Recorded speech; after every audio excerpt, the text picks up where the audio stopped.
Just one. We do. We are. Okay. One of those. I would like to call to order the Avalon City Council meeting of Tuesday, June 20th. If we would please stand for the Pledge of Allegiance. Place your hand over your heart and begin. I pledge allegiance to the flag of the United States of America and to the republic for which it stands, one nation, under God, indivisible, with liberty and justice for all. And if we could please stand for a moment.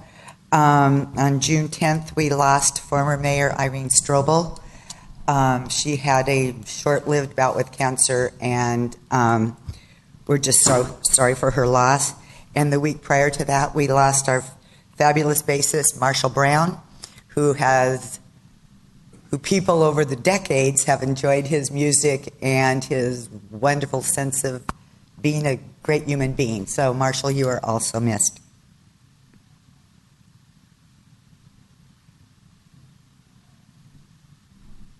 Please be seated. Denise, the roll call, please. Councilmember Cassidy? Here. Councilmember Hernandez? Here. Councilmember Sampson? Here. Mayor Pro Tem Olson? Here. And Mayor Marshall. Here. And we have a presentation. Council, this evening we have Steve Batty in the audience from Avalon Environmental, and since I posted his name on the agenda, he was a little mortified, and he reminded me that he did not like to speak publicly like I don't, so we enlisted the aid of Jordan Monroe, and once again he's bailing us out, and it will be a very quick presentation on our current diversion practices and a voluntary program that we want to introduce. But we may want to call Steve up just for fun.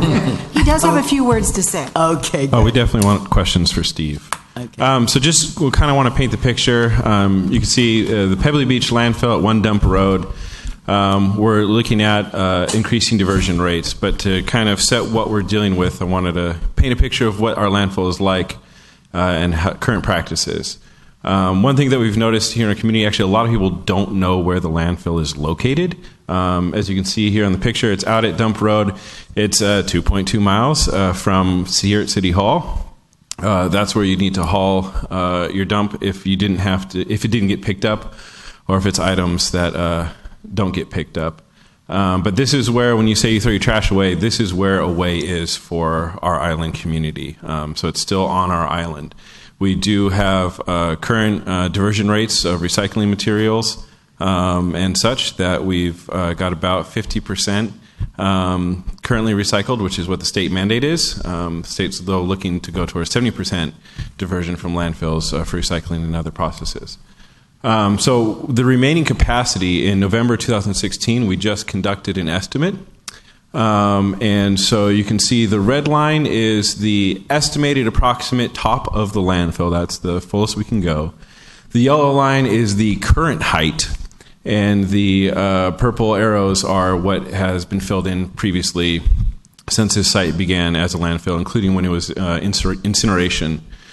So there's about 64,000 tons of space remaining, and we, at current trends or estimations, are putting about 5,400 tons per year.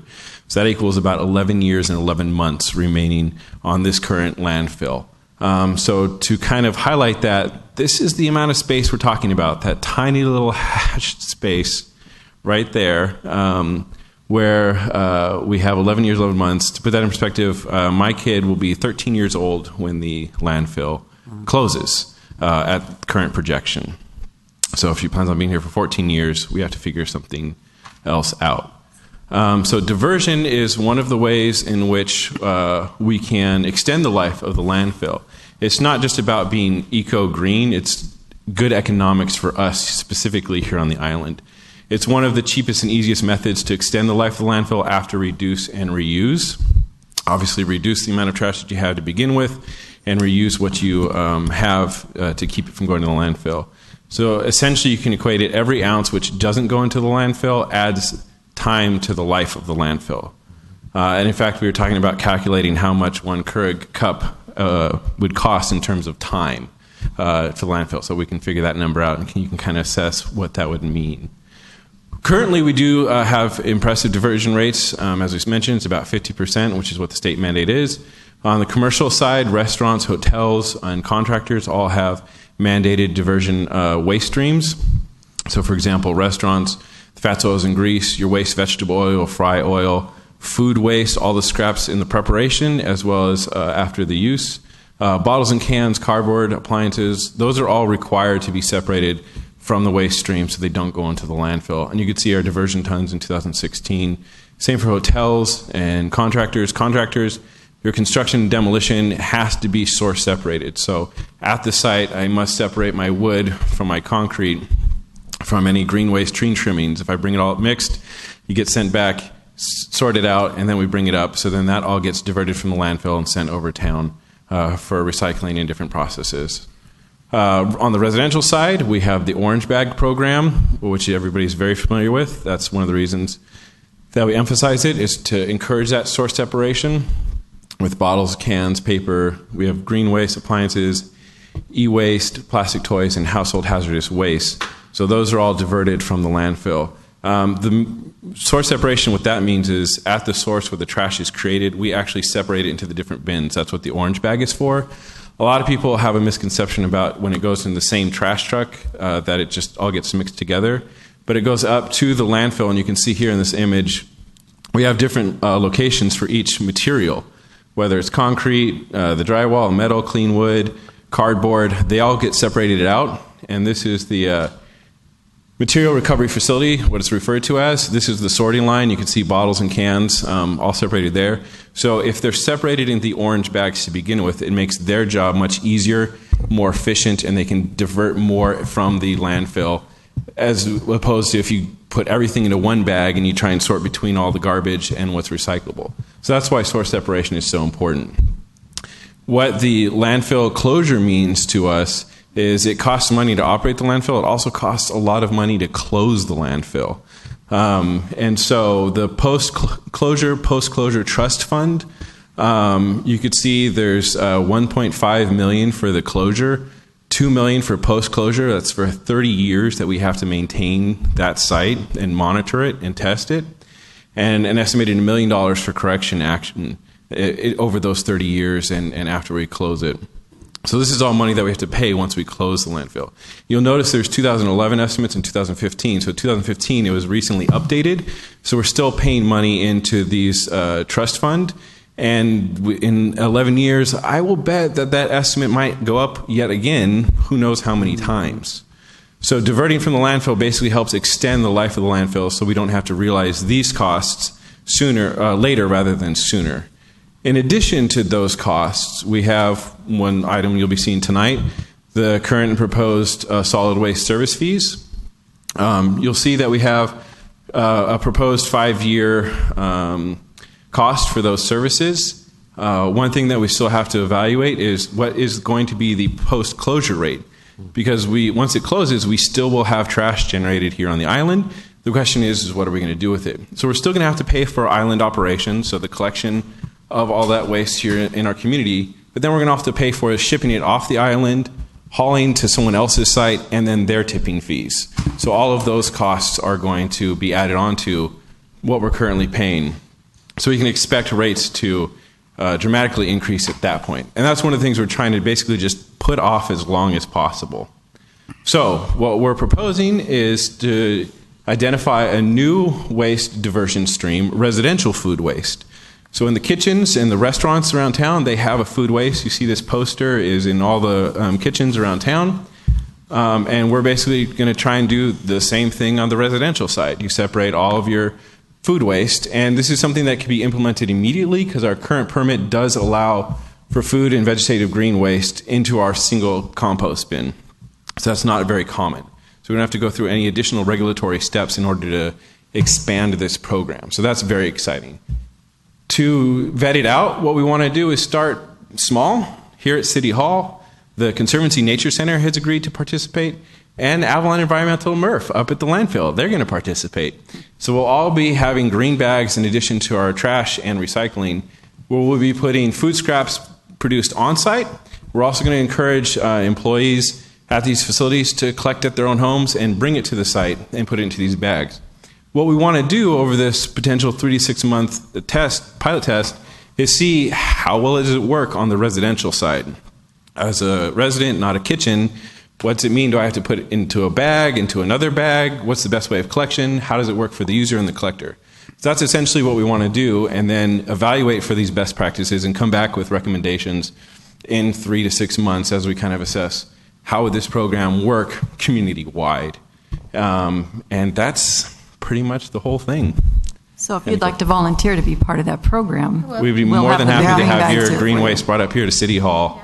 We've got the green bag in the break room. We've been kind of testing it out already to see how that works and what the impacts are. But that's pretty much it. So are the green bags recyclable themselves? The green bags are compostable. So they're Compostable. Yeah. So That's one what of I the mean, interesting sorry. things about compostable is there's like backyard compostable and commercial industrial compostable. So sometimes those eco-plastic cups that you get, they are compostable, but if I put them in my backyard compost, it'll probably take a really, really long time. Whereas on the industrial side, you can have it processed quicker, and so you can turn it over. And that's what we're looking towards going towards. But yeah, those are the types of considerations that we'd have to take in. How about poop bags? Are our poop bags compostable? Dog poop bags. I don't think they are at the moment, and we'd have to check and see if we could put that in our compost. Because I have had the fortune of going through the plant, and I guess if it's the poop bag and it doesn't compost, it just gets thrown in the pile that won't break down. And Yeah, it Right. would go through it would end up on the trash collection stream. It would Yeah. get ground and baled and then placed into our landfill. So our landfill is different. It's not like what you picture where you just push it off a cliff and then it all dumps in. We actually bale all of our, and Steve can correct me if I get any of this wrong, we bale all of our trash. So anything that doesn't get diverted out gets ground up and baled. And then from there, it kind of gets placed into the landfill, and we build it up that way. So it's kind of a unique setup, and that was one of the things years ago we purchased a new baler to increase the density of each bale. So for this cubic yards of space, we get more trash into each cubic yard because this baler can get it more dense. So that's one way that we've already extended the life of the landfill. If you recall back, I think 2006 projections were that it was going to be filled by 2016. So fortunately, we didn't hit that deadline, and we've extended it another 10 years from that projection. And so we've been doing a good job. It's just what else can we do?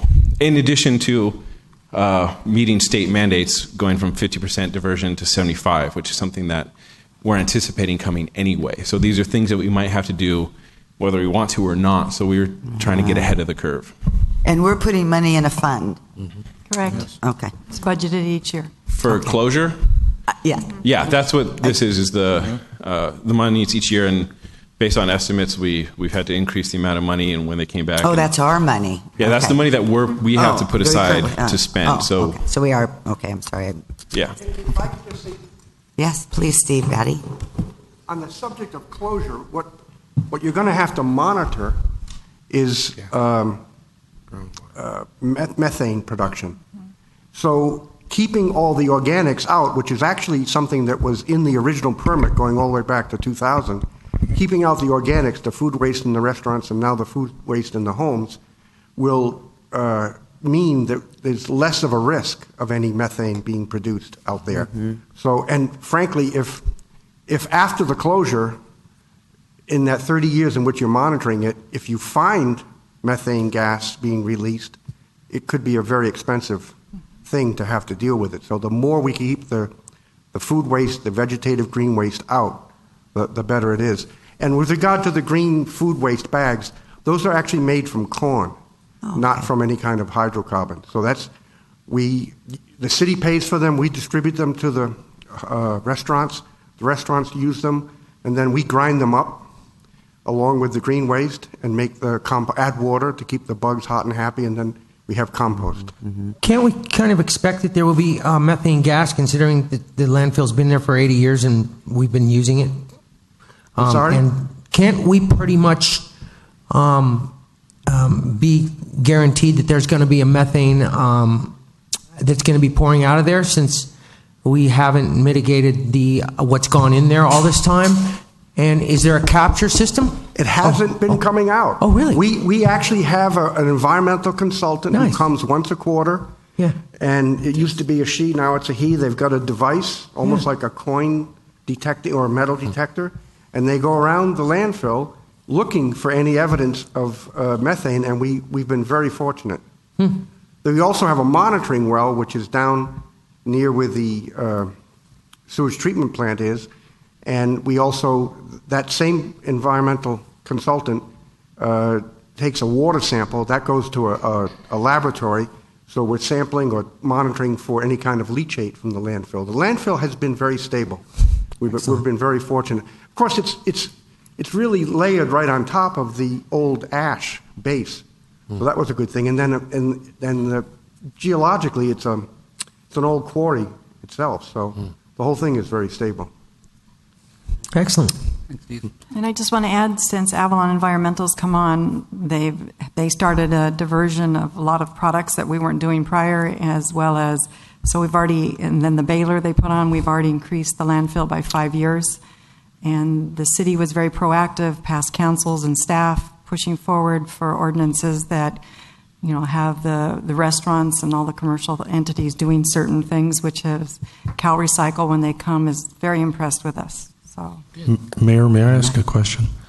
This is very interesting, by the way. Thank you. Just two questions. One, in the management of the site, are you looking at how after closure it can be used or reused?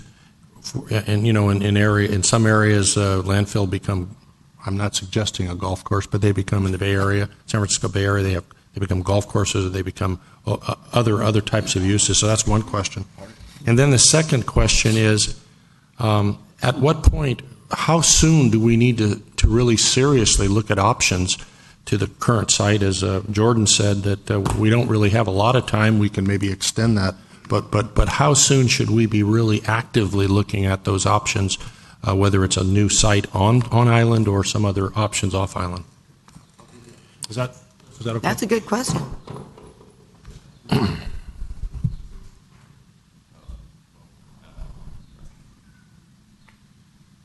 Yesterday. You should be looking at the options yesterday. And I do believe our engineer, Mike Silva, we've recently started up the largest anaerobic digestion facility probably in North America, but certainly in the state. And so we are proposing that to the community, and there's more work to be done in terms of presenting it. But I think at this point we're really talking to staff. We haven't really come to the council, I don't think. Yeah. So that's one option, but there are, and certainly timing is very important, and it's time is getting short. Steve, you could, for those watching that may not know what anaerobic digester. Can you explain what that is? Well, it's not that different than the composting that we do, except that, just taking the food and the vegetative and grinding it up and adding water and getting bugs to do some work on it. All that takes place in a stainless steel vessel with a lot of sophisticated engineering and controls. And it happens very rapidly. And then you get a biomethane as a product, which we then clean up, and we are using it as fuel, transport fuel in our collection vehicles. That's one option. Another option is that biomethane or biogas could be used to make electricity.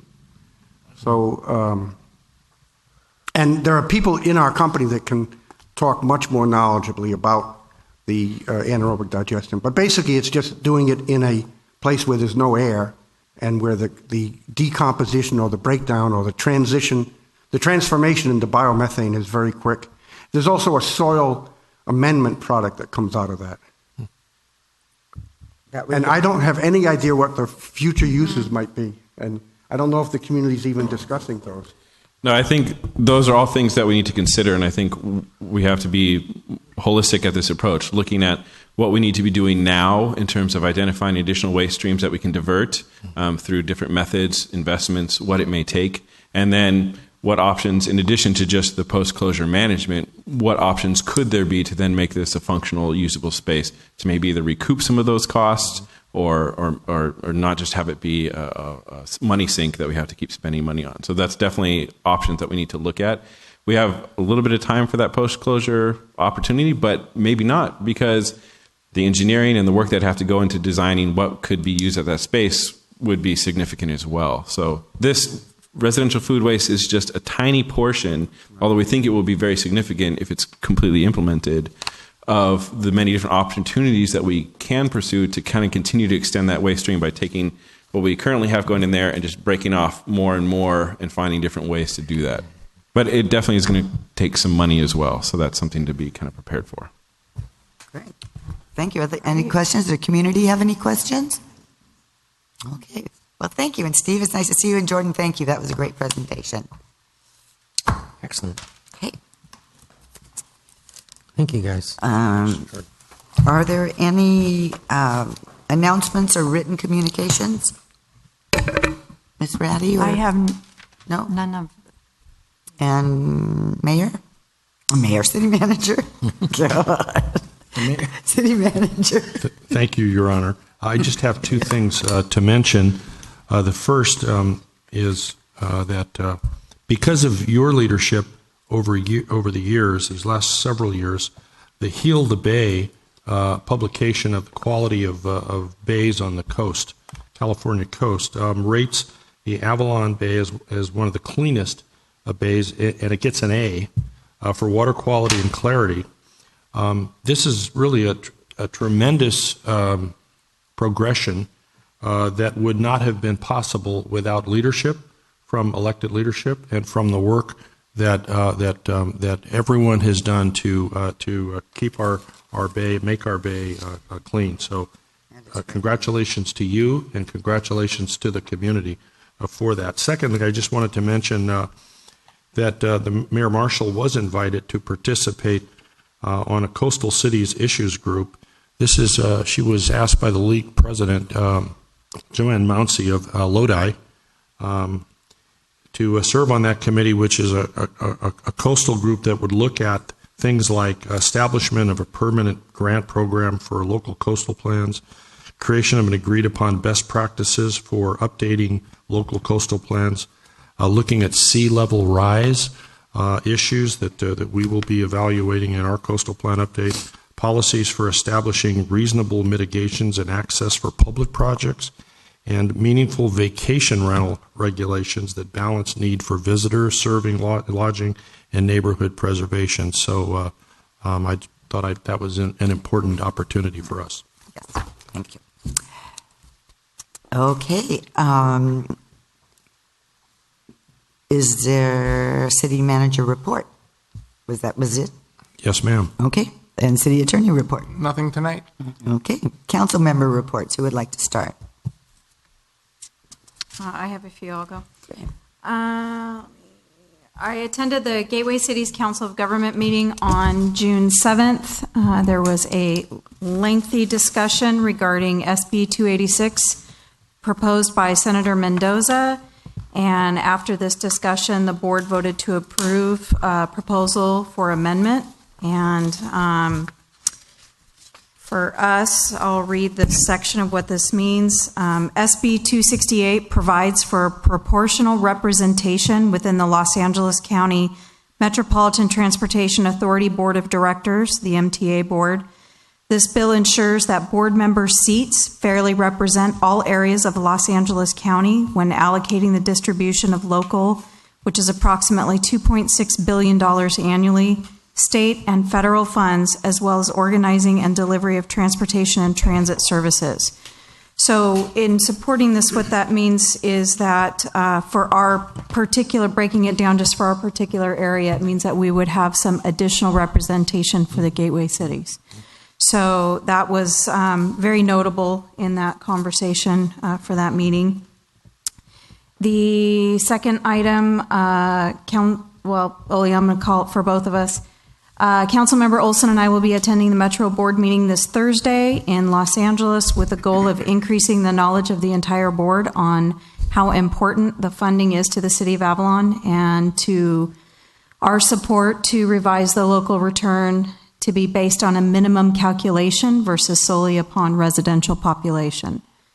Then there was also, I don't know if everybody, council got this email. It was the Southern California Water Committee's workshop on future of water Conservation, which is going to be held June 27th. And I didn't know if anybody from the council was going to go, but if not, we might want to Send have some representative. staff go. So I wanted to see if anybody else was already going to this one. I was not. Yeah, okay, so maybe we can look into Pass that on, sending some yep. staff for that. And then based on an item on our agenda tonight regarding saltwater and sewer fees, there was a group of members of the community who weren't sure where all the funds were going. I called in, Jordan helped me, and I wanted to point out specifically that there is the CIP plan in place. It is a public document that can be found very easily. Thanks, Bill V, for being the spokesperson for the group to come and talk to me. But the documents and all the information can be found on the city's website at thecityofAvalon.com/roads. So for those of you that were looking for that. And then I would just like to say more specific questions about the CIP plan and a lot of that information, I would say direct to the city's Public Works Department. I knew some of those questions were out of my pay grade. So that's it. That's all I've got for today. Councilman Hernandez? I just want to give a couple of kudos to the service clubs that did all the planning out by the mole area. I guess that would be the Lions and the Rotary. It looks really good. And then they did a great job doing all that stuff. And little by little, it's looking really nice out there. Just wanted to give them a big kudos for that.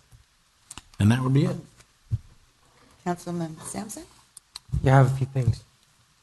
I had some feedback on the new trash cans, and people really like them. I know they're expensive, but we got to keep working on that. Are we going to budget for trash cans? Because that's something I've asked about over the last 4 years. I understand years. there is, excuse me, sir, sorry.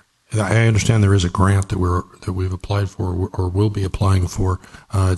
It's to replace those with the new style cans that they're about, what, 15? And, yeah, wherever they apply. I mean, even like getting those disposable ones that you can buy that are made out of cardboard with disposable trash bags where we could just take the trash can and throw the trash can away.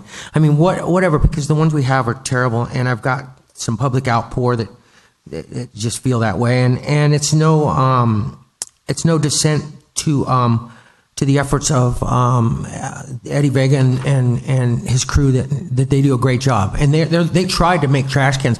I mean, that was our responsibility to put trash cans down there for them, and we didn't do it, so they made their own. So we'd be in a terrible state of affairs as far as that goes if he wouldn't have reached out and done it on his own. So.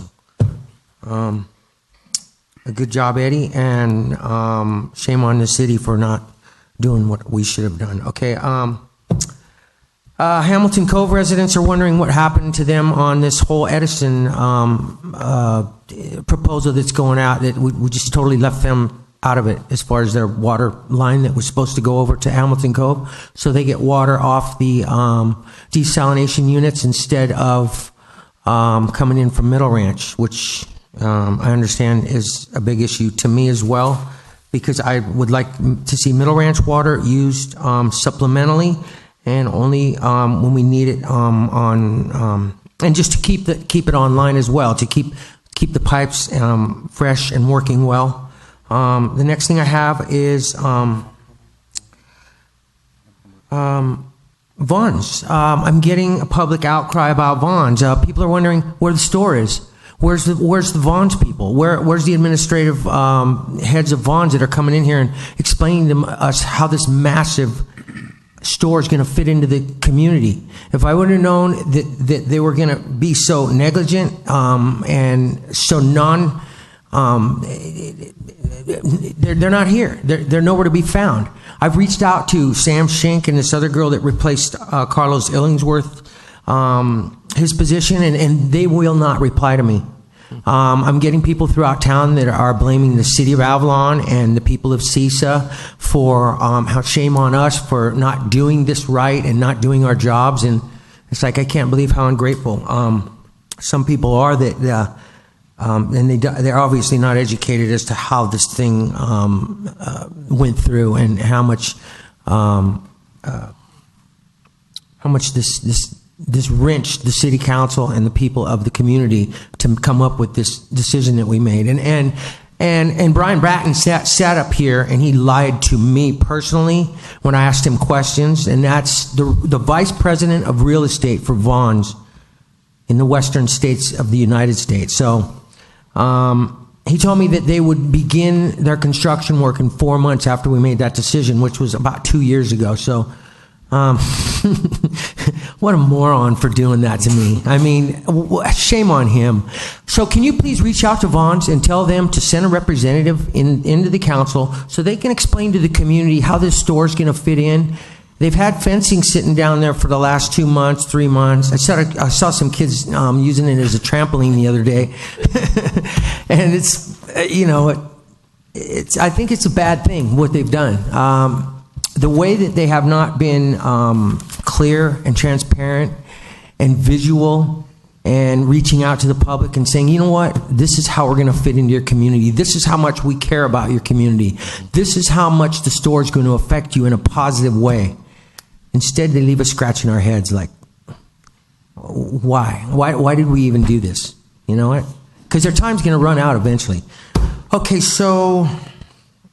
Council member, if it's the council's, we can certainly extend an invitation to Vaughn's representative to come before you. Would it be the council's, can the council go along with me with that so we can have the city manager reach out to Vaughn's and have a representative come in?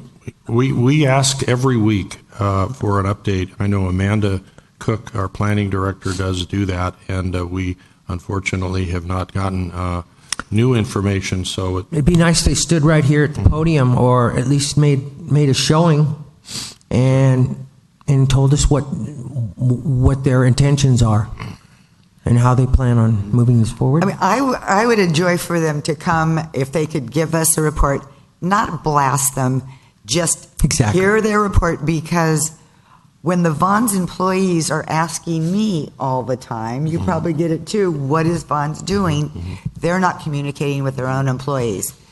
No. To me, I think that's kind of sad. It's terrible. It's terrible where they're leaving people in this state. We can do that. I mean, I don't know if it's terrible. There's no objection. Yeah, I mean, sure. let's go ahead and do it. Okay. Yeah, okay.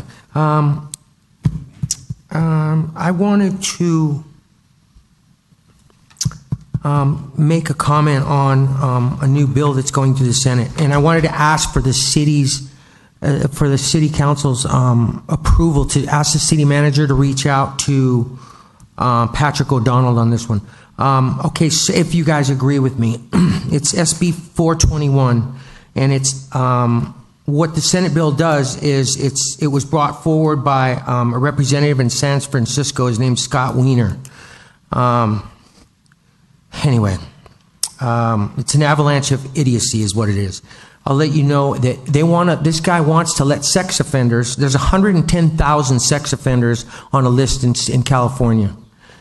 They want to allow 40 to 60% of the sex offenders out on the streets of California with this bill, which is going to be voted on July 11th. I'd like to reach out to Patrick O'Donnell and let him know that we do not support letting sex offenders of any type out on the streets.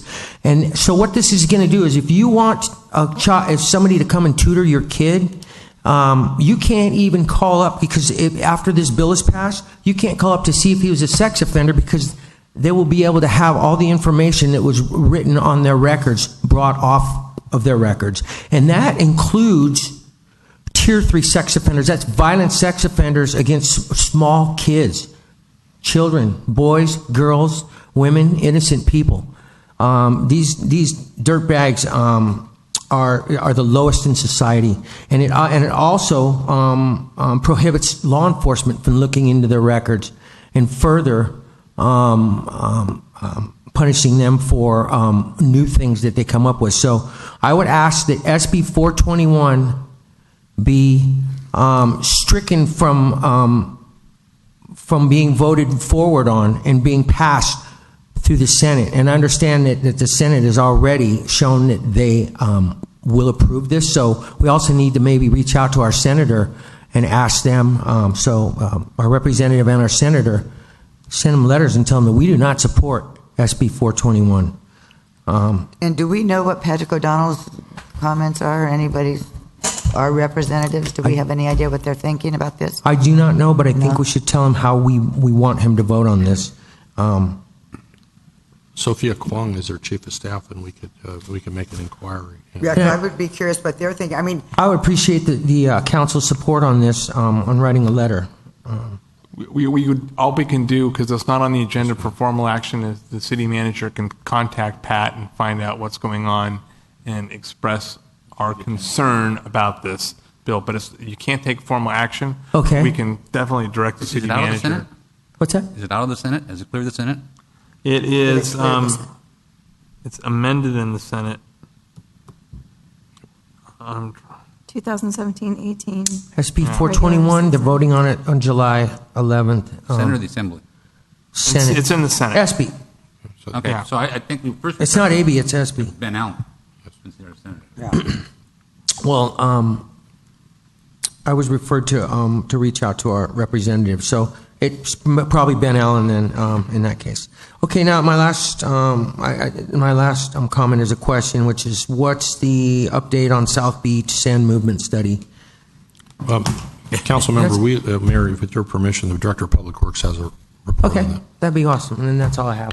Okay, so right now we're in task 4 on the sediment study, and we're on schedule to deliver a draft report at the end of July. So task 4 is that final modeling to see, and the consultant's calling it a baffle wall, and you would know that wall as the wall that collapsed that was by the drainage outlet there. So that was previously in place, and so what they're doing is modeling the size and location for that, because that could be one of the remedies to fix this transport of the sand. Is that what they're saying? Well, right now there's indications that there is the eddy that's coming from the Catalina Express running the engines, and so we could stop that practice. We could put in a baffle wall at some location. That did work previously. We didn't have the extent of the problem that we do have now when that was in place. When the wall was in place? You mean the full wall? The full wall. Because there was multiple fingers that were there. Correct. At one point. Yeah. So that's what they're doing right now, and so we should see that at the end of July, and then we should be getting in a discussion with the consultant and giving them direction what remedies we want to take there. Okay, if they were modeling that wall the way it was a lot farther out, actually, at previous times. So it kept breaking off at certain points. So if they're modeling it how it is, we still had the problem when it was as big as it is. So it would, but these guys are the experts, but I'm just telling you, just so you can scrutinize at the highest level, we want this thing fixed. Okay, and that's what they're doing. That's what the model shows, and it'll show the location and the size of it. Okay, It's obvious it's not going to happen this summer, which breaks my heart for the people that come to visit. But all the same, we're moving forward with it. Thank you. Okay, and so one of the remedies may be bringing a suction dredge over from the mainland to transport some of that material back to South Beach and relocate it. And what we're doing this Thursday is, if you remember on the 6th, the meeting of the 6th, Chuck Martin approached you and said, he wanted to remove some of the material right below the walkway? The south set of stairs right there at Middle Beach, so that we would have safe access, because he had concern that there was not a safe access for people using that stairway. So could be the potential of closing that stairway, or can we remove some of the larger rocks? Yeah. So he's offered to bring some help, some of the community members. We can put some public works staff and put a crew together this Thursday, and we said this limit it to 4 hours. So what we're trying to do is limit taking off right in front of where the stairs are so that we get a path, and then immediately south of that there's a storm drain outlet that's completely covered over. And so those two areas, that's what we would focus on, and then remove that material off the beach, okay? That sounds like a great idea. That way people have access to that beach there, because the water's still nice to be in, and I don't think the rocks are out too far. I'm not sure why this phenomenon has happened, but, it's the ocean, it's the deep blue sea, things happen that, we don't understand. So we wouldn't be removing all of those rocks just to get in the area, and that's safe. I got it. Okay. And then 6 a.m. to 10 yeah, a.m.? 6 a.m. to 10 a.m. so Okay. that we can get off the beach. Kudos to Chuck for that. Thank you, And Chuck. anybody wants to join us, it's manual labor.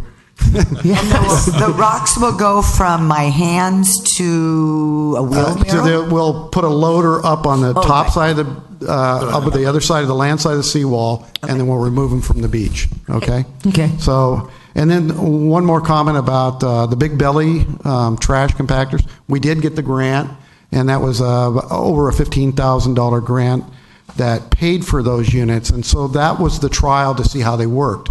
So far, we think they're working great, and it actually gives us notice, on my cell phone that they're full.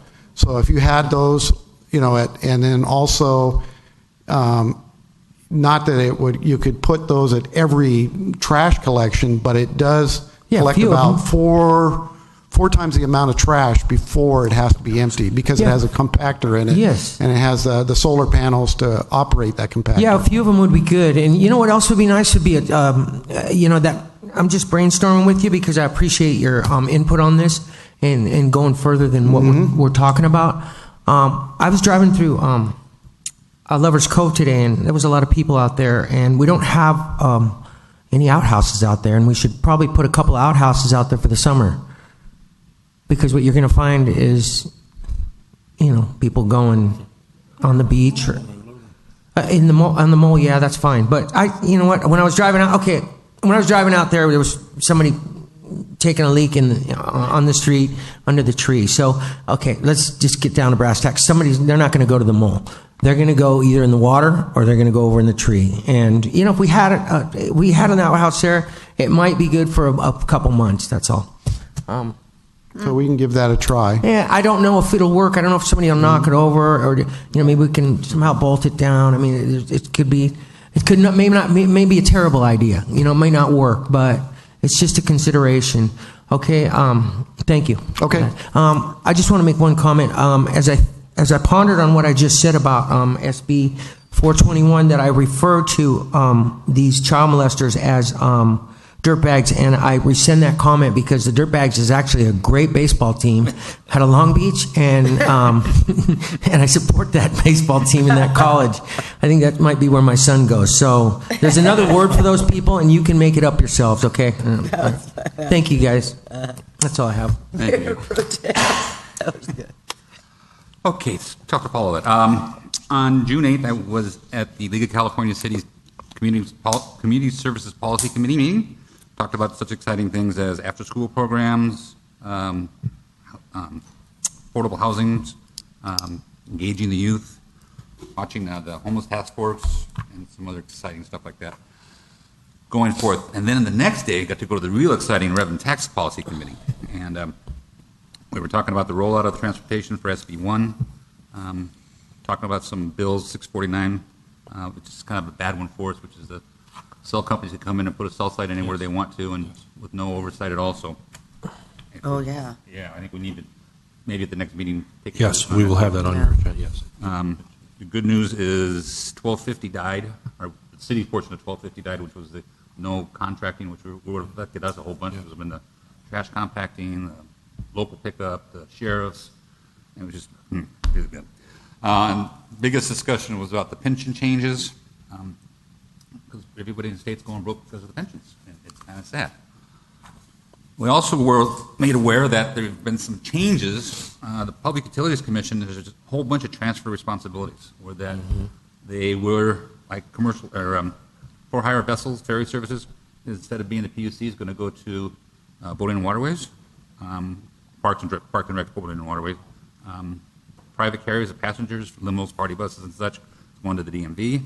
Household goods carriers, residential and office moving companies is going to the Bureau of Consumer Affairs. I don't know why these changes took place, because it was kind of a briefing didn't including it. Just all these things are getting taken away from the PUC. I guess they'll be left with just the public utilities, PG&E, the Edison, stuff like that, which is kind of interesting. That will be interesting going forward. Yes. So let's see how that goes. You have more? I've gotten this is Great. on this weekend. I was on Crescent Avenue, and there was a lot of marijuana smoking taking place. I know it's legal now if you have a card and stuff like that. Not? Well, only medical. Medical, yeah, medical. You got to go up and ask them. But January 1st. Actually, well, our rules prohibit smoking in all sorts of areas, so it may be legal to smoke, but our municipal code bans all smoking. But we don't ban smoking on all the beaches, and we don't ban it on Crescent Avenue. And there's a lot of, I don't think there's nothing posted. There's no smoking We on the do. beaches? No, We do. No smoking on Yes, South. We do. We just don't enforce it. That is what's on the books. We just don't enforce it. Well, then we need to talk about enforcing that, because especially starting in January, you got all those kids out there getting all the contact highs. We do have a sheriff's department representative, fine one, Sergeant Ross here, so I'm sure he's taking notes. You want to say? Would like to say something, please?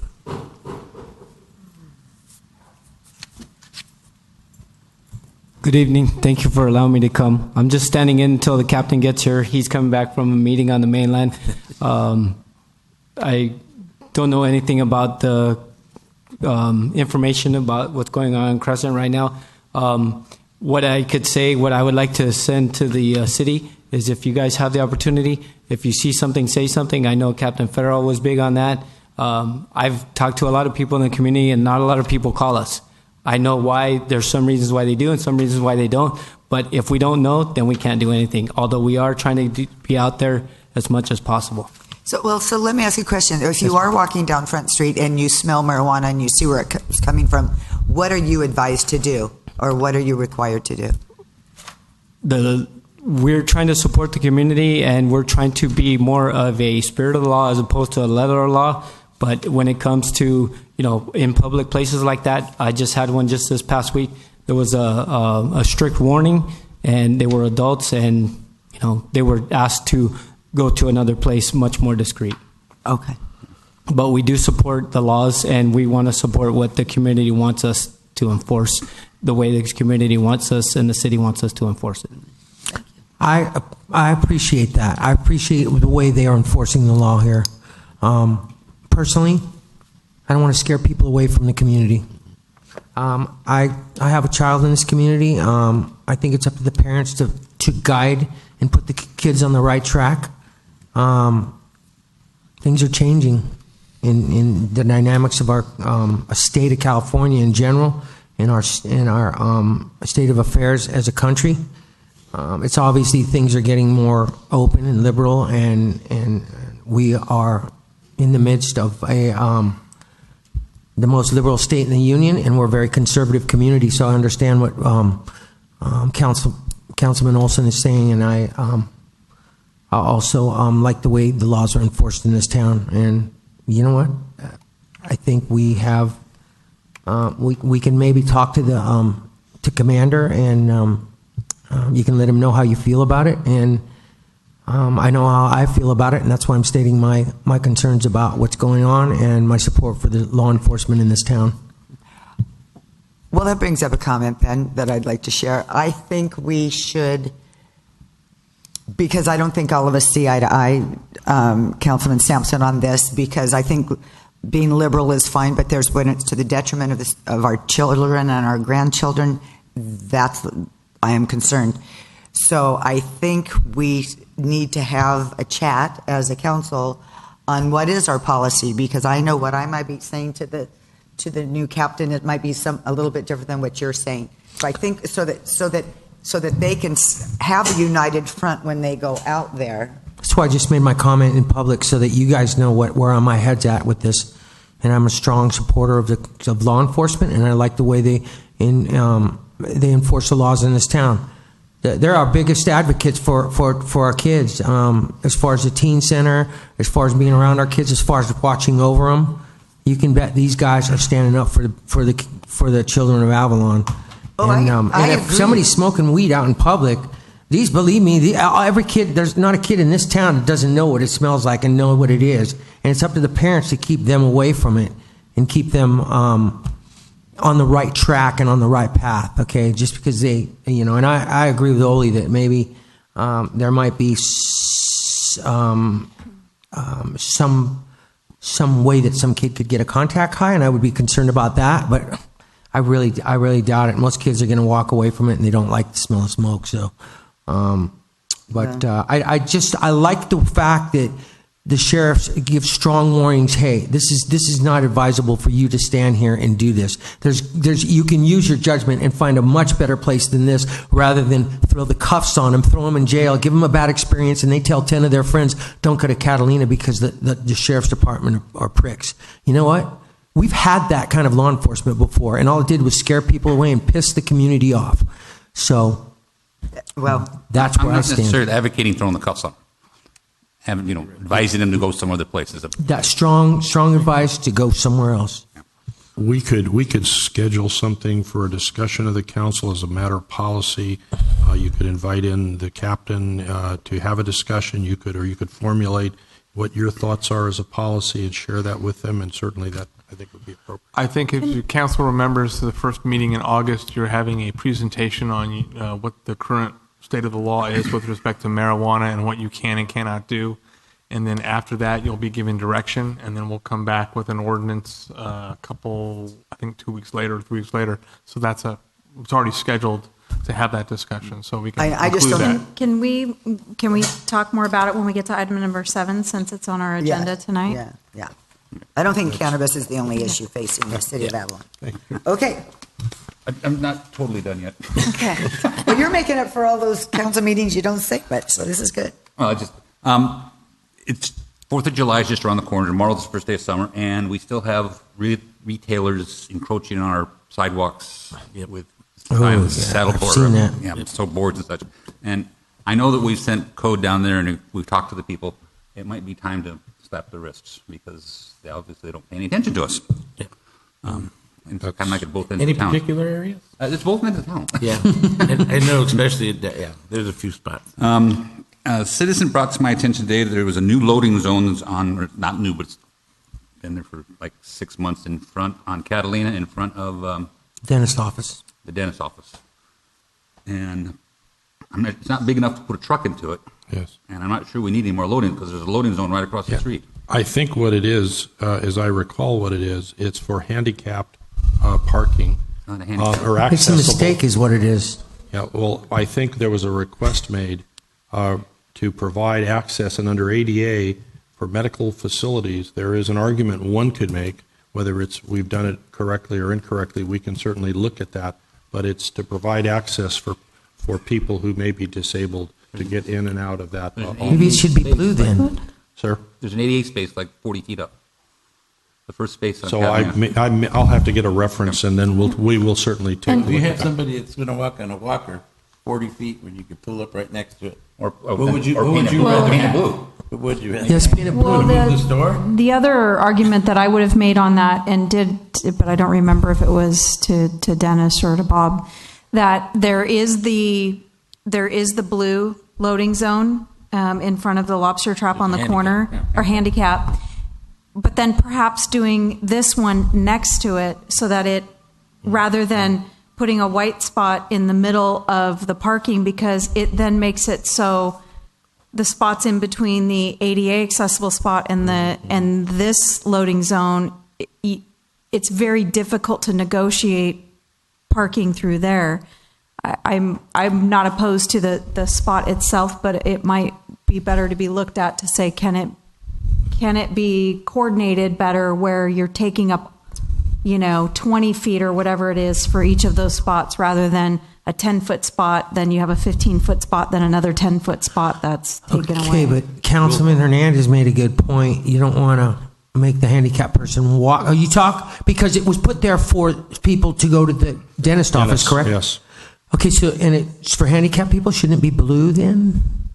Why don't you let us take a look at that It's location? listed as the loading zone, like 5 minutes only.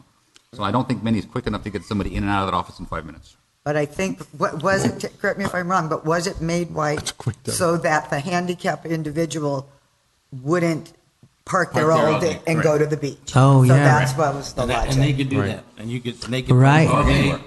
What? You can park anywhere. Yeah. You can put it Handicapped. Right. Right. And that's one of the reasons. Okay, if you're looking at, and the last thing is, I'm going to go to the Contract Cities monthly meeting tomorrow night in Commerce, beautiful Commerce, and then I will attend Metro with the lovely Cindy on Thursday. Also, there's a meeting tomorrow with the Island Company, with the mayor and myself and David and Amanda? Bob and Amanda. Amanda talking about Field of Dreams and Bird Park. Housing. Your turn. Okay. About a week ago, I went to the SCIF Awards that they have up at the school for all of the students that Linda Rifkin has worked with and sent them to colleges. They've over 100 students have graduated. Some of them recently got their masters. It's incredible. So it's just an honor to be there. So I was so happy to attend that. And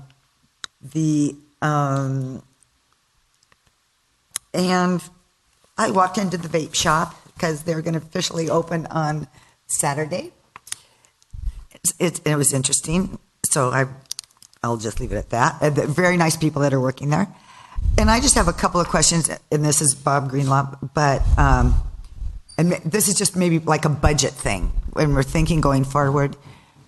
I know for a couple of years we talked about getting that I don't know what it's called. Thermoplastic.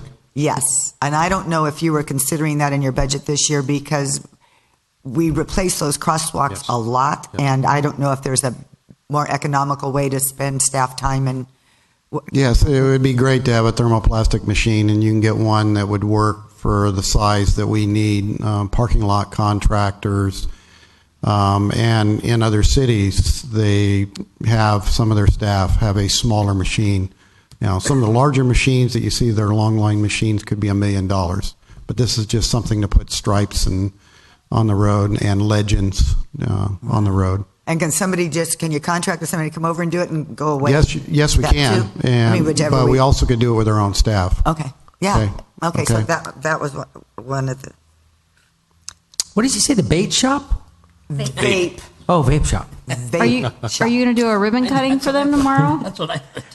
Are they opening Saturday? tomorrow? Oh, I don't know when they're Yeah, I think they were opening thinking of doing something on Saturday. I don't know if Jim Luchahan has been in contact with them at all, but they didn't say when or whatever. They just had kind of a soft opening on Saturday. So that's all. It's right. It's one of the businesses. Little video shop. Yes, right there connected with the Hermosa Hotel. Oh, okay. Yeah. Okay, that's all I have. That was the vape. Oh, I know. I'm sorry. Oh my gosh, the big one. I forgot to say. Jordan had to leave, and so I'd be happy to report that KISL, our local radio station, 88.7 FM, will be having a listening party this Saturday at 6 p.m. at the City Park. The students there, but they're not. These aren't children, and some of these people came from other countries. The students learn how to create radio stories, and then they broadcast them. So, for example, I got interviewed today. In the past, they have done John King, Lolo, Janny Eisenhut, Marshall Brown. I mean, so over the 5 years, they've done a lot. This year, there's 9 students, so there'll be 9 stories told. I talked to them for an hour, and come to find out, it's only a 5-minute thing they're doing, but so it was a lot of fun. But anyway, if you'd like to go out, if there is a barbecue, if you'd like to hear them. There's their broadcast there, or you can stream online at KISLAvalon.com, or you can listen on KISL radio. Thank you. I'll go to the website. What time? Website. That was that. At 6 p.m. on Saturday, KISLAvalon.com. Yes. Okay. Oral communications. This is an opportunity for people in the community to speak on items that are not on the agenda. You will be limited to 3 minutes, and no action will be taken.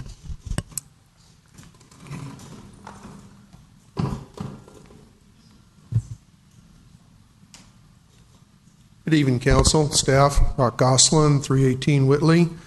I came here tonight to kind of ruin Jordan Monroe's afternoon and Steve Batty's. I knew they would be here. And I bring to you guys now Book 17, CCR number 30852. Say that again, please. Book 17, CCR, California Code, 30852. It's been on the books for a while. It is a discretionary law to be administered by regional health departments at their discretion. So this particular little tidbit of black ink goes perfectly well with Jordan and Steve Batty's communication to you all tonight, and also lends credence to flying in the face of your single-use bag ban and your upcoming polystyrene ban. The LA County Health Department has now decided that they are going to enforce this cute little regulation on hotels in Avalon. Doesn't say anything about other places of rental like CUPs, but I can also see this little piece of tidbit law going towards bars and restaurants now in the future.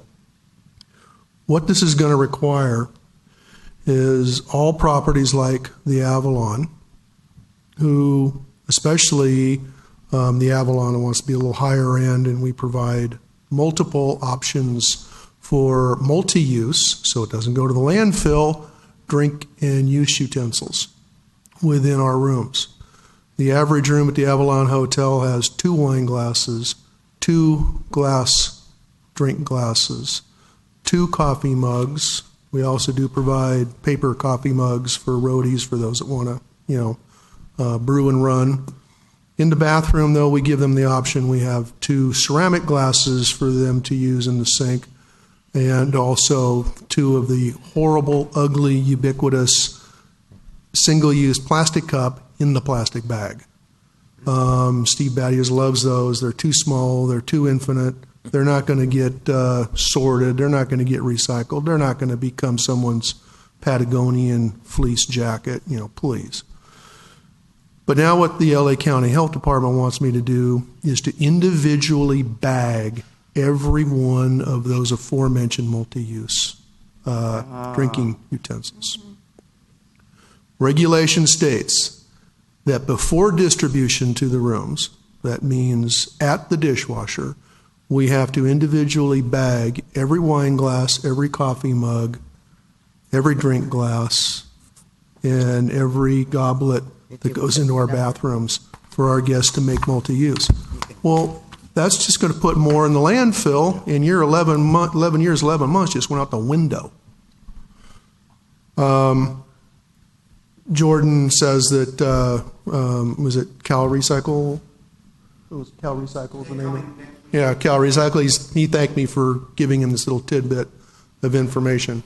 I think City Council needs to back up Mr. Monroe and Mr. Batty with Cal Recycle, and I think this community needs to go against LA County.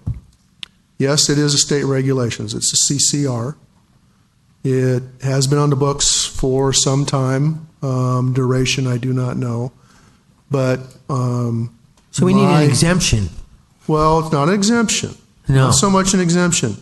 Our attorney has stated to us that he is familiar with the law, but as a California practice, the state of California has allowed regional health departments to make their own judgment. Evidently, LA County can't make a judgment. They just go by the letter of the law. They do not go by the spirit of the law.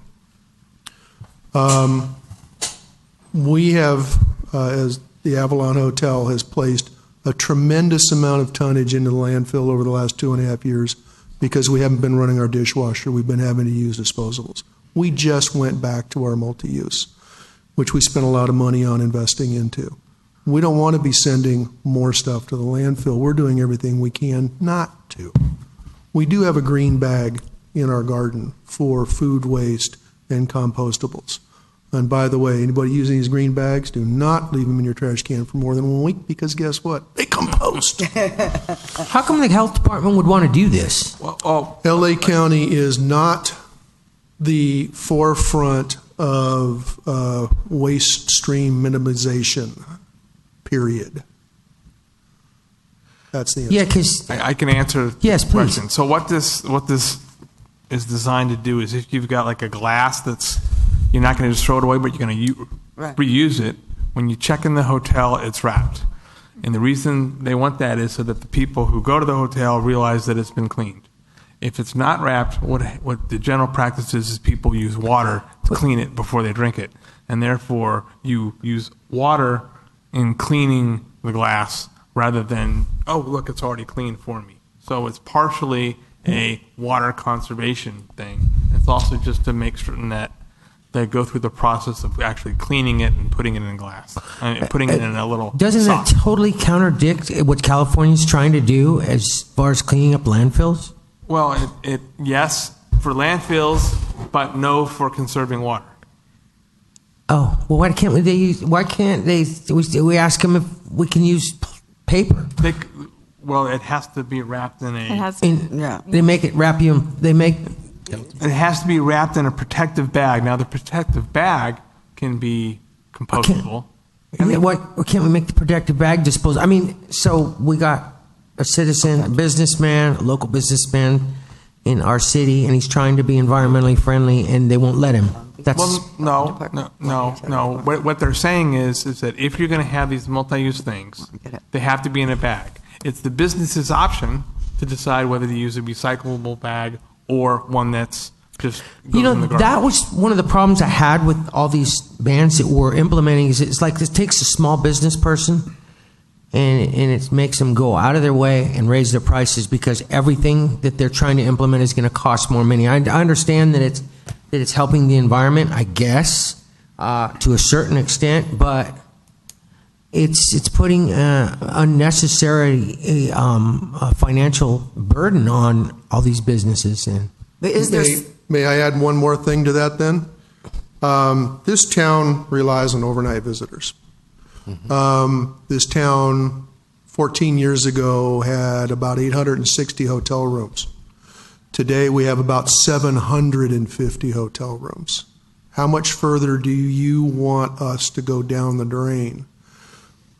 Now, if I'm asking for help from this body. I am asking help from my statewide and nationwide organizations that support me as a businessman. The next thing, if I can't get relief from this, I want every single vacation rental unit in this town to put protective bags on every single damn utensil in their kitchen. Do they have to do that? Yes. Not regulated. They're not regulated. Vacation rentals has to do that? No, they're not Right regulated by now, the it's health. not in the law, but I'll make it the law if I have to follow it.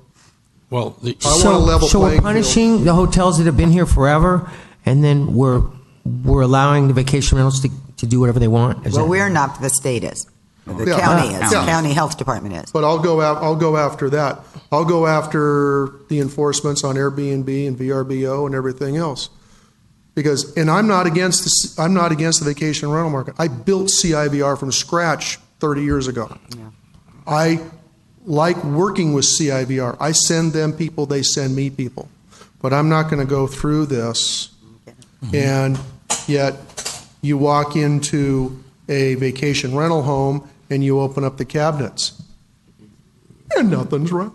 I know. So, you know, there's got to be some fair play here, and Right. between my state organizations, my nationwide organizations, and some other things, this needs pushback at the county level. Yeah.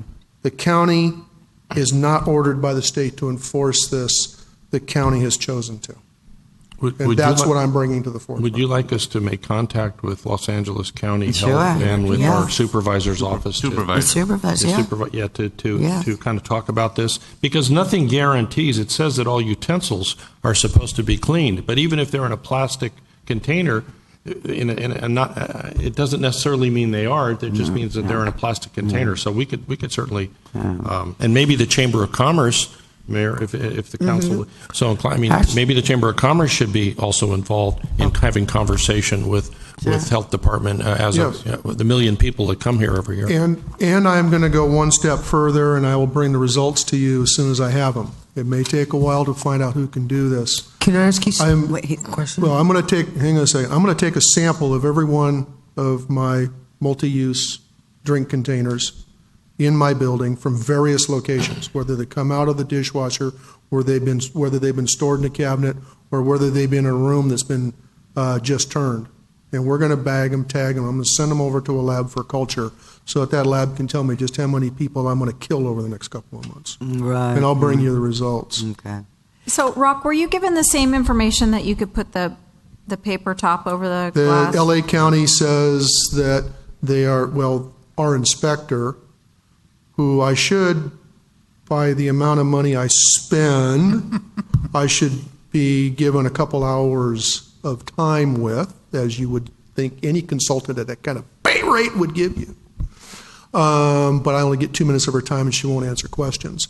Her statement was, oh, these are really nice, but we're going to make these outlawed. And I do have paper caps on my small drink glasses. My really nice olive stem wine glasses that are a Chardonnay style are upside down on a tray next to the, ice tray or ice bucket. These are things that you expect to see when you walk into a $400, $500, and $600 hotel room. Those are the rates I charge. Right. And so put yourself in the visitor's perspective. They walk into a hotel room and they have to unpeel everything in the room before they can enjoy it. Not a real good sight, not a real good thought process. No. And so now they can go, and the onus is now on me to do this, and it's not on other people that are bringing visitors for an overnight stay to the island. I like all of the other options on this island for people to stay overnight. Don't get me wrong, but I think it needs to be a level playing field. Yeah. And Well- I think it also needs to be a proper playing field for Steve Batty to keep to keep the stuff out of the landfill. Obvious extra labor costs involved. Is there any alternative to the plastic bag? To the plastic bag, is there? Plastic bag, paper bag. So there's paper. Corn husk bag. I don't care what To it me, is. that's sleazy if I'm paying $300 or $400 a night for a room to do. I mean, if you go into a bathroom and they flip the toilet paper, how they do, they crease you think that toilet's clean. Yeah, we Right? origami all of our rolls. Yeah, I mean they're not requiring you to put paper bands around your toilet lids, are they? No, they got rid of that regulation years ago. Yeah. See, so. Yeah. But anyway, yes, we will look in, and I think we're all in agreement that this is something that we'd like to assist. And I gave a copy of it to Jordan, and he was really impressed. So Okay, he'll be working on good. it. Okay. Thank you, Ron. Thanks. Our county health. Or other oral communication?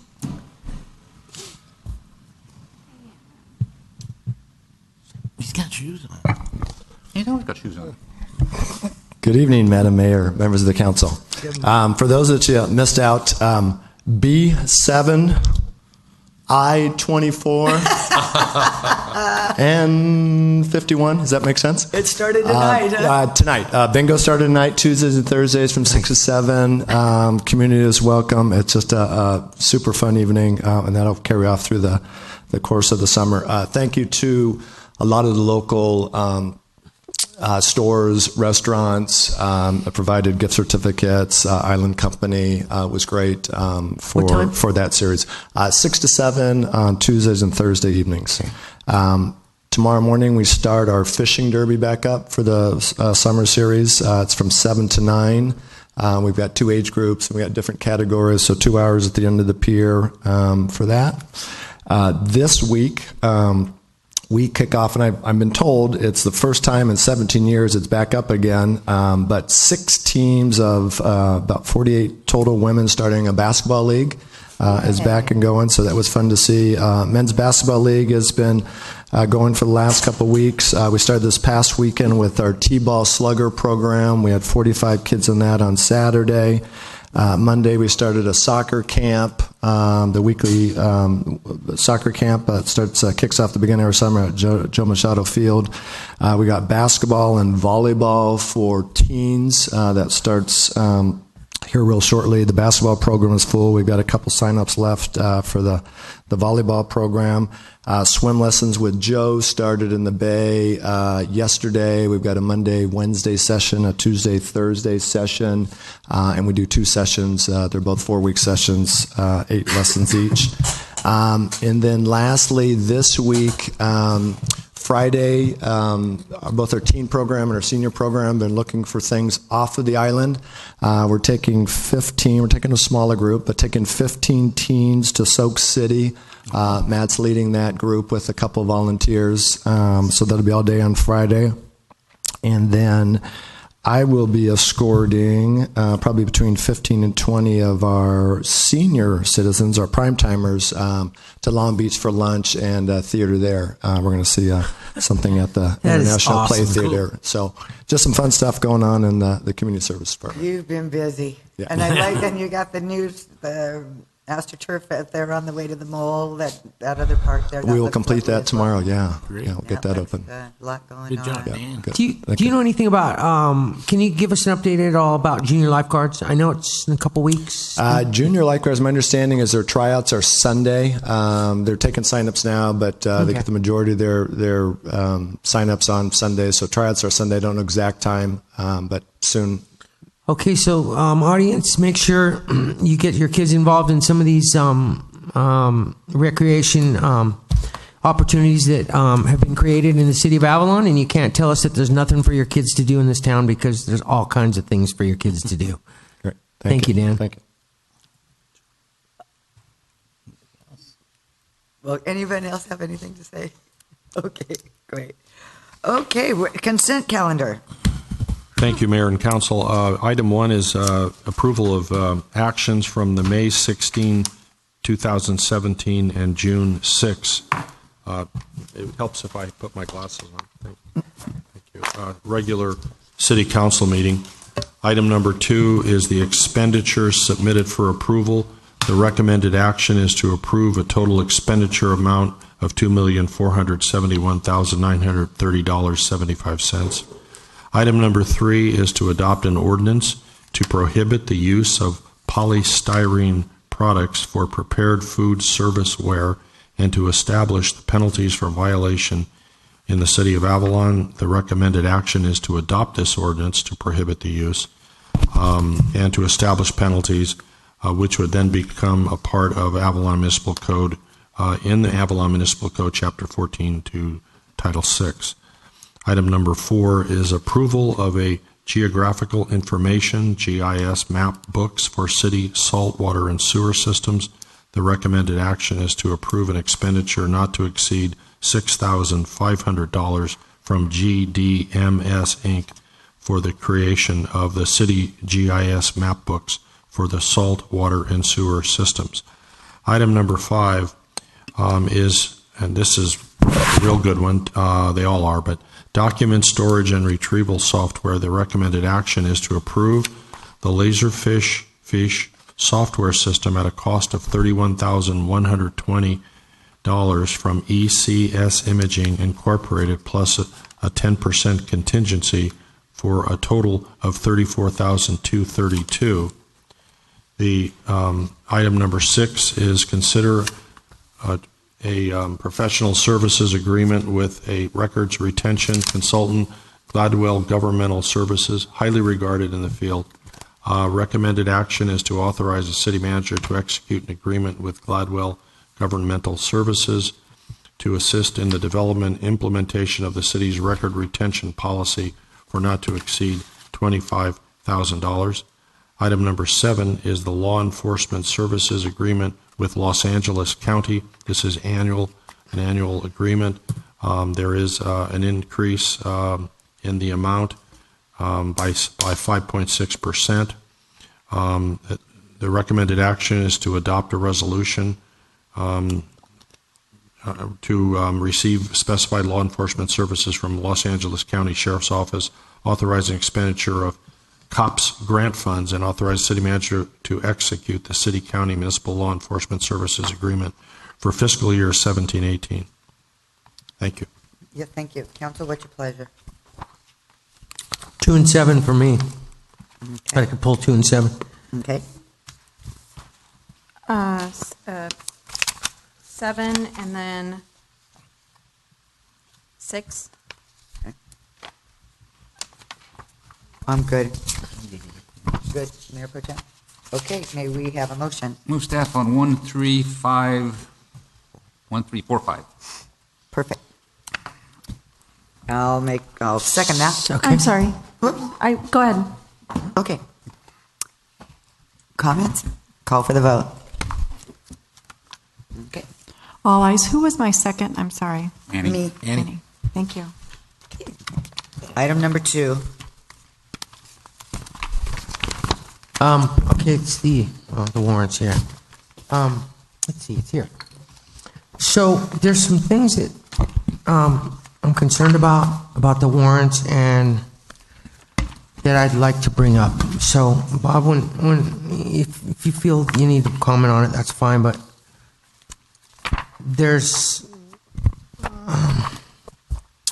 some comments I'd like to make about some of these warrants on here. So one is up here. So Avalon Freight Services, we spent about $15,000 the last month on that. Okay, that's fine. We need freight. I think we also need competition in the freight service so that maybe this price can go down somewhat, because we're also spending $50-something thousand on fuel as well, which the fuel cost could potentially go down extremely if we, or maybe moderately if we had competition in the freight service, which I'm finding that there's a public outcry for that. So, moving on down the list, I've noticed the Catalina Islanders on here. Can anybody explain to me, like it says notices, so we have to put public notices in the Islander? Do we put them in just the Islander or both papers? Bob or Denise, do you want to? Yeah. They have to be in the Islander because that paper is adjudicated. Is that correct, Scott? Adjudicated? Yes. We do sometimes, Joe, to put them in both, but Okay. what we're required to put it in the Islander. Okay, adjudicated. The reason is I don't. I find that the Islander is a publication that is very conflicted, and they're not fair and balanced. The reporting and the delivery of their services is very one-sided. So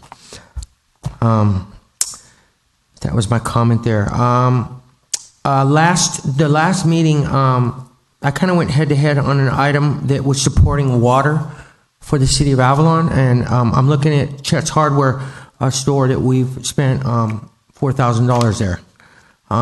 It's strange to me how we can spend $4,000 in Chet's Hardware store with no comments, but we can't spend $4,000 on finding out whether or not, through an expert consultant, that our water supply is and the people who are formatting the water supply for the city of Avalon through Edison, we keep them in order with checks and balances.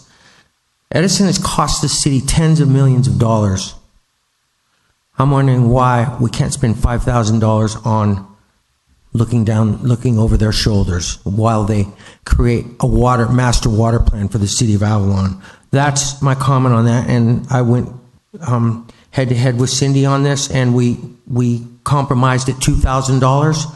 I wanted it $5,000. I'm seeing things on this warrants here for $14,000, $60,000, $42,000. Our liabilities here, payroll and CalPERS, is over $500,000 every month, or for that, which I'm gonna bring up in this list too. I think we do have to have a discussion about unfunded liabilities or cities within California and California in itself that are going broke. So the problem is, if we don't have the discussion now, what's going to happen is we will go broke, or we will not be able to pay for it. So if we negotiate now for a better future for Avalon and for a more vigorous and vibrant economy, then we can understand where we're going into the future. We can't just keep tacking on every year liabilities that are going to be detrimental to the community in 10 or 20 years. Understand, people work hard for their money. It's not easy showing up every day and putting in a 40-hour week, and I commend our staff. But I also want to know where we're going in the future. Our finance director also would like to have a conversation about how we can maybe pay down some of these deficits and some of these liabilities that we have, and negotiate with our employees. And it's not a bad conversation to have. No, and in fact, I think, if I may, I think it is a very important conversation, and other members of the council have raised the issue as well. Public employee retirement systems, as we have, and of which I, until I came out of retirement, was in, is very costly. It's very costly to taxpayers, in part because the PERS, public employee retirement system, in my opinion, has been mismanaged for years, where they project higher returns, and then they tell agencies, you can grant this and you can do this, and then the returns are not as much, so it ends up, the state of California is facing that, and there are cities in this state that are facing the same consequence that you're raising, the prospect. So the idea is, over time, instead of granting more in public, and again, was a PERS annuitant until I came out. I was getting a retirement check. But the fact is that unless we can contain those costs in the future, that the prospect that you raise is real. So we have to have that discussion as part of our budget. I think while it is detrimental to the city and it costs us dearly in the future, I think we can deal with it. And it's something that I think we should have a dialogue about eventually. Yes. I think for the sheriff's department, we have a voluntary, is it the trust fund? Is that a voluntary? They spread the cost. They have a fund for injury, I believe. Oh, for injury, okay. And injuries. And instead of tracking it to the jurisdiction, what they do is create a pool. Frankly, I have told them in the past that I think you should track by jurisdiction. Clearly, the risk here is quite different than it might be in other parts of Los Angeles County. Mm-hmm. And but yet we pay in a pool. Okay. Now, if we have a bad incident, it could be helpful, but on the other hand, so that is an important point also. Yes, Yeah, sir. the liability trust fund. So it's one of those things that we pay into, and it's a goodwill thing, and it's also good for us in the sheriff's department. Okay, moving on through the warrants list, I'm seeing that the Hotel Metropole gives us lodging for just over $100 a room. And it's very impressive to me because I'm noticing when our staff and our council goes over town, and that is somebody on this list, I don't know who in particular, gets a room. There's rooms in here that go from $300 to $500 per room. That blows my mind, and I know that. Let me just point that out to these. Here's one here. So La Quinta Inns. Administrative travel, $382, $541, $264. I think that's pretty expensive for a hotel room for a night. Is per night, or is that per? It's so okay. Yeah, it says For the what? For the whole? it says like for a one week or night. a It says for one night. $482.71. Now, I don't think our staff and employees should stay in dive hotels when they go over town. They should stay in nice hotels or decent hotels. But $500 for a hotel, I think that's expensive. I think we ought to at least question these hotels and see what we can find and scout for these places when we send staff over. Okay, so I'd like to know. Oh, Bob. I just wanted to clarify those rates that you were talking per night. Those are not per night. Those are per trip for when people go on their training or their conferences. When the city council goes to their conferences, they might be there 3 nights. So it's less than that per night. The number of nights are not specified in that description. Oh, okay. I don't think that you're looking at. So it's not going to be that much money per night. Thank you, Bob. Correct. Right. Okay. That's what I wanted to hear. Great. That's good news then. And I thank the Greg and Sana down at the Hotel Metropole for giving staff and the people that come over here such good rates, and also the there's another, the Portofino does the same thing. So we got AAA Oil Incorporated, that's fuel, and it says all departments, $28,680. If we had competition in our freight system, that might be brought down. From what I was understanding, that competition might be able to bring the fuel prices that we purchase fuel at $1 to $2 per gallon less. I don't know if that's exactly accurate, but I did get that. I was asking about that, and that's what it. So we got 19,000 fuel dock project, Associated Pacific Construction. I've seen them in here a few times. I think we're still working on that. Obviously, we are. So land leases. Catalina Island Company, $22,778, April and May. I was wondering, have we seen any deeds or titles for the casino area that was once high tide lands? Because I know we're still paying, we have to pay for our leases, but it's been years now. It's been a year, and I've been asking, like, can anybody come up with a deed or a title or something that says that we own this property and this is how we got it, and this is why we're charging you, the city of Avalon, this much money for this lease? I mean, Can you speak to this at all? Yeah, well, Because we've spoken about it at night. we do have a judgment that says that in the judgment that property is the island company's. With respect to deeds, what we've done is we've asked the island company if they have other proof, and what they've said is that we would have to do a lot of research. If the council asks, if the council takes formal action, we will look at that, but we expect to be reimbursed for the cost to run a title search on that in Avalon, because everything's done in handwritten and stuff, would be several thousands of dollars. We do have agreements that have been signed in the past where the city in that agreement acknowledges that the island company owns the property. But in terms of actual deeds, how can you acknowledge that a property is owned by anybody, especially someone that was once high tide line? And can you just take over property like that? Can we just push a whole new giant pier out in front of the harbor and say this is ours, and we're going to start charging everybody for it? I want to see it, and the people of Avalon want to see it, and I think they deserve to see it. We need to know what we're paying for and why we're paying for it. if the council directs, it's not something that we can, because of the title searches that needs to be done. It's an expensive proposition because you have to know where the property is, and you have to go through the county records, which are all handwritten, not computerized, and you have a title company do that. You can see there was obviously, you can swim between Big Sugarloaf and Little Sugarloaf. Then you push the peninsula out. Now it's all filled in land. And they say, well, this is ours now. It was once high tide line. It was high tide lands, which was deeded to the city of Avalon in a trust for the people of California. Anyway, let's go on. I'm going to keep mentioning this until I see that deed. And I'm going to keep saying that we're paying for something that we don't even know we need to pay for. Okay. Catalina Beverage, Catalina Island Company. Okay, leases. Law enforcement services, contract services, that's great.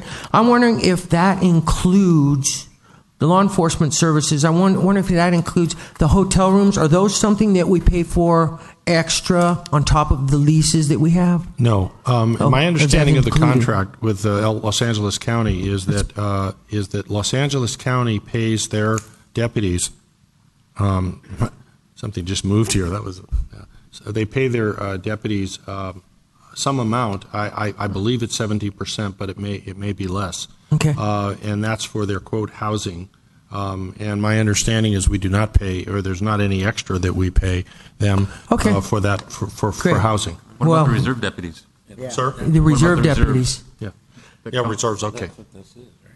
It's included. Well, it's on our warrants that we pay for. That's what we're paying for.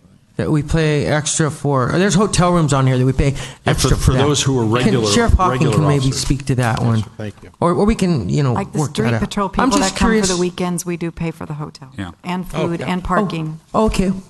Yes, that's correct. For regular deputies that are assigned to the island, you do not pay for housing. That's part of the contract. The sheriff's department pays it, and I pay for my own rent. Yeah. But when reserve deputies come over, they are basically the cost of the reserve deputy is 50% of what a regular deputy costs. Right. But there's no place for them to live because they don't live on the island. Yeah. And like Denise said, that's accurate. Okay. That the city does pay for their hotel. Great. I'm just trying to be transparent to the community because I don't go through warrants that often. But I decided tonight I'll just pick some things out because I wanted people to know what people don't read these really. I mean, a lot of people, they want to know things and they don't want to have to read through all this stuff because it gets kind of confusing and nobody explains it to them. And I like to be open like this. So I'm reading Edison. The Edison bill for this month, for the month of May, was $32,070. I think that, and Annie has, our mayor has mentioned this before, solar energy is a good thing. So maybe we ought to start looking into that and looking into how, because it's just one part of our electrical bill, but electricity keeps getting higher. Fuel prices keep getting higher to run our generators out there, and that's where all this cost goes up. So we're paying $32,000 a month. Everybody knows it now for Edison. It's, we need our lights. We need our refrigerators and things like that on. But if we could switch over some of our lighting to solar, since it's sunny here so often, that would be really helpful. Okay. I was reading, we lease a copier for Rico Americas Corporation. Yes. Copier lease and supplies, $1,000 a month. Yes. Seems like expensive. What it is actually the copier, that includes all the maintenance, that includes all, my understanding of all the materials. So if you bought a copier, and I've done some analysis in my previous life, and if you bought a copier, it's yours, but then you have to pay for all of these maintenance costs, repairs costs. The lease covers all of it, and believe me, it's used because the machine does have its breakdowns. Okay, Believe great. me, it's used, especially for great. people like us. Wonderful. I'd like to if anybody has any questions, anybody want to add anything, I'd like to make a motion to approve item number 2 on the. Second. I will abstain from Chet's Hardware and the Island Company warrants. Okay. Call for the vote. All ayes. Thank you. Item number 6. The records retention consultant. Oh, I just did it because I just did it. Oh. Who pulled item 6? Sorry, I pulled item number 6 because, let me find my notes here. Professional service agreement with records retention. Sorry, let me look at my notes. These are some of these manuals and business practices. Are these not things that we could develop in-house? And there's like $3,000 for the city clerk desk manual, Laserfish policies and plans. This consultant came here back in 2014 and 15, or just 2015, early 2015, over 2 years ago, and made some recommendations. We've not had staff time to develop these things since then, and we feel that these things need to be accomplished as soon as possible so we can start moving forward with. We have several rooms in this facility here that are stacked high with records that perhaps we don't need to be storing. We have a warehouse full of records that need to be stored, and to have clear guidelines on how what records we need to retain and which ones we can dispose will help us get through those records quickly, and she'll help us with that. It also is in line with the other agenda item for the Laserfish. Right. Okay. I just wanted to make sure that I understood it, that we're now reaching out and bringing on a consulting firm because we don't have the resources. We don't have the bandwidth. Correct. Internally. We have the resources, we just don't have the bandwidth. Okay. We have records, and I think Mr. Mesher, if I may, council member, we have records that are planning commission agendas that go back to the 1960s. And the fact is that as a certified municipal clerk, the fact is that we don't need those records, but in order to dispose of records that we already have, we have to have a system, we have to have a timeline for what types of records can be, and so that in order, with the Laserfish, retrieval, as been pointed out by our staff, retrieval is going to be, you ask about a lease, or you ask about something else, we're going to be able to retrieve that. We'll have all the records in one area. It'll be retrieved electronically. It'll be accessible. and it'll create a lot of room in our.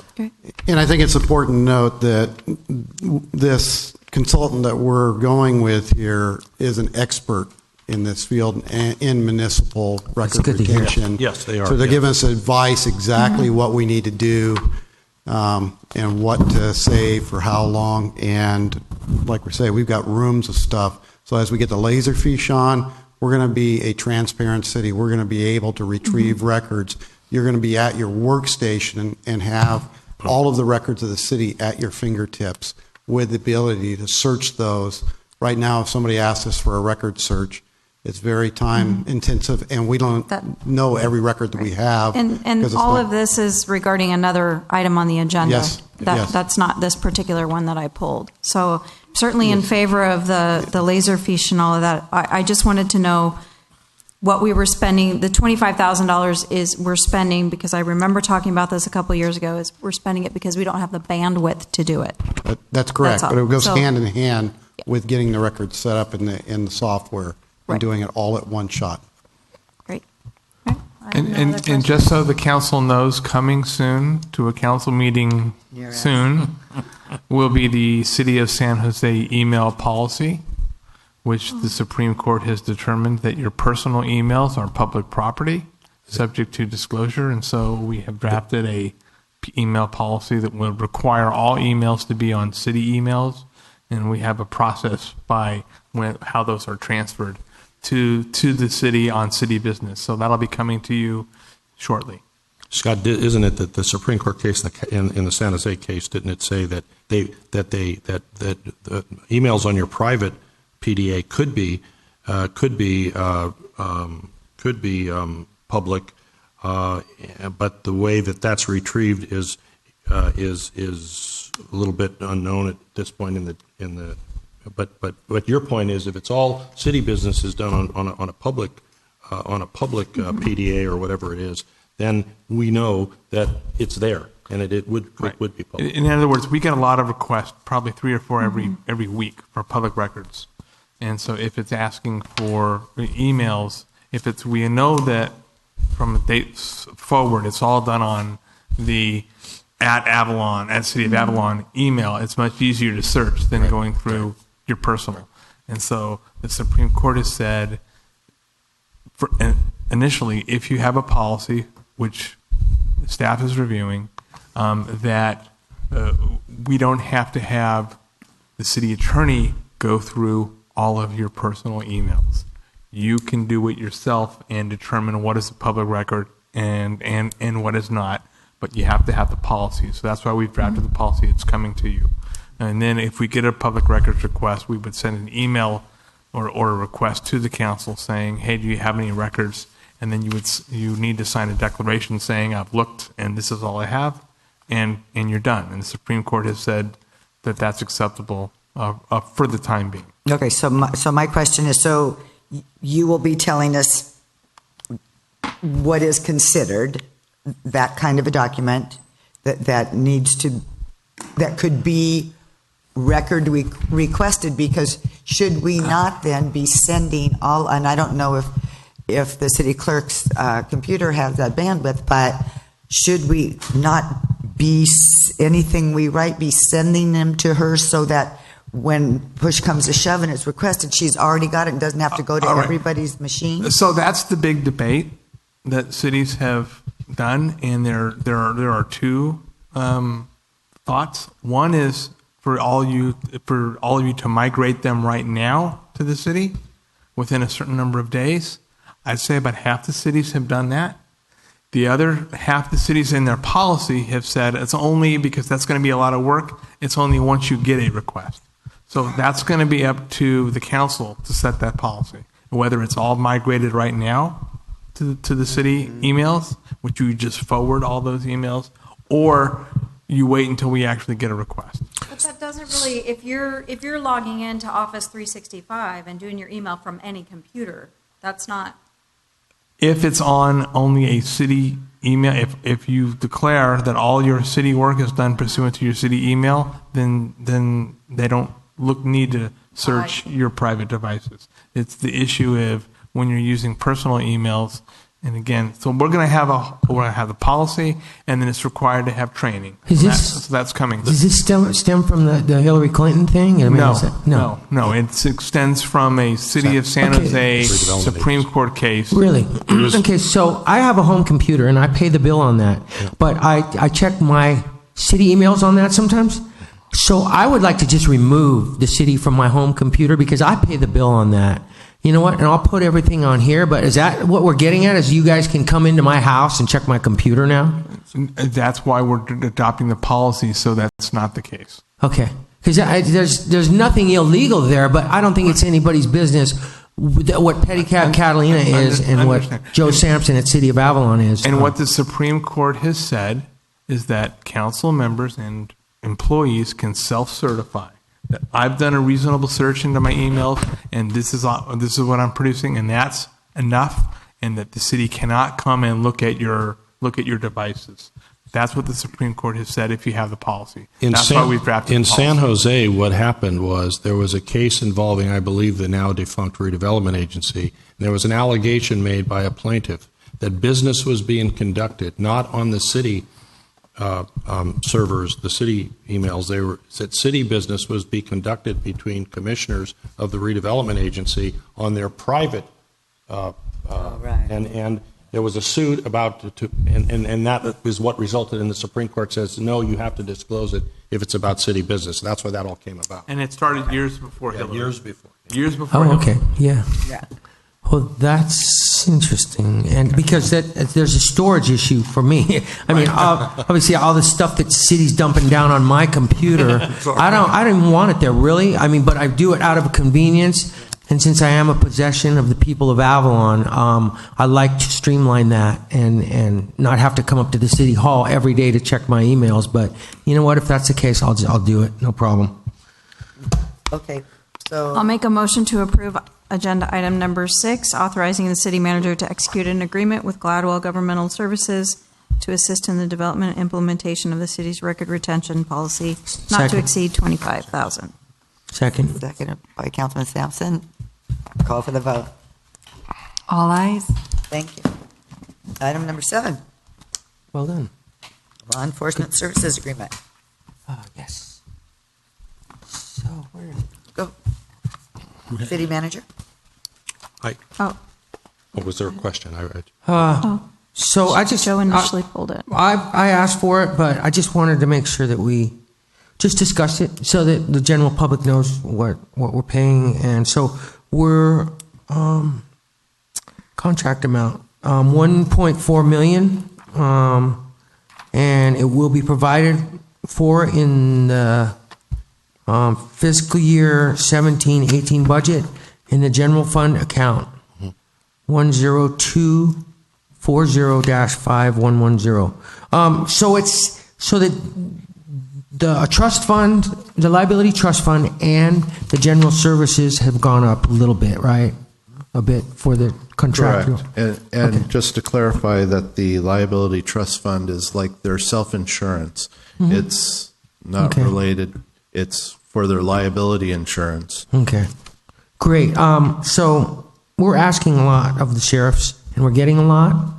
We're asking more of them, especially the complexities of, I've had some discussions about this in private. The complexities of terrorism, and it's something that's at the top of my list, and that's kind of what Sheriff Hawking specializes in, and he's gone to school for this kind of thing, so he's very welcome to the community, and he's simply a very nice man, and that actually is something that plays into our community as well. We have to have somebody that's very personable and that blends with the community and understands the delicacies that we have here. So I just want to explain to the community that this cost increase is well needed, and we're well protected, and our kids are well taken care of, and our visitors are as well.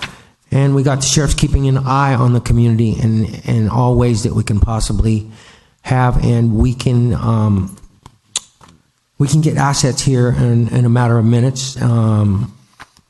And our deputies are they're well armed, and that's something that I am I was very concerned about, and I've asked both commanders that that's something that is very heavily on my mind since we are a vacation community, and we're a soft target. That's why I like to have assets all over our community at all times, armed and ready for anything. And but that has the delicate hand, to blend in with the community as well, because we're having fun most of the time. But we don't want to let the people that we're at war with come into our community and denigrate some of our freedoms, and we don't want them to take advantage of our openness and the joy that we are experiencing here and that the people experience when they come to Avalon. So I'm okay with this, and if there's anything anybody wants to add, that's fine. That's all I want to say about law enforcement. I just want to say that in my experience over many years, from the first time I was city manager here to this time, I've had some experience with other contracted law enforcement agencies, which will go unnamed. But I would use Los Angeles County and the Los Angeles County Sheriff's Department as the example model of contracted law enforcement because of the honed system that they have in place, and also because of the resources that they can provide, as you said, council member, at any time. They're a fine law enforcement agency that we get really in I don't want to tell them this, but we actually get more than we pay for. I didn't say that, did I? No. We get a sweet deal.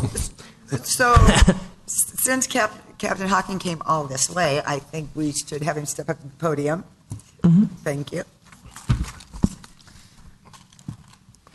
Yeah.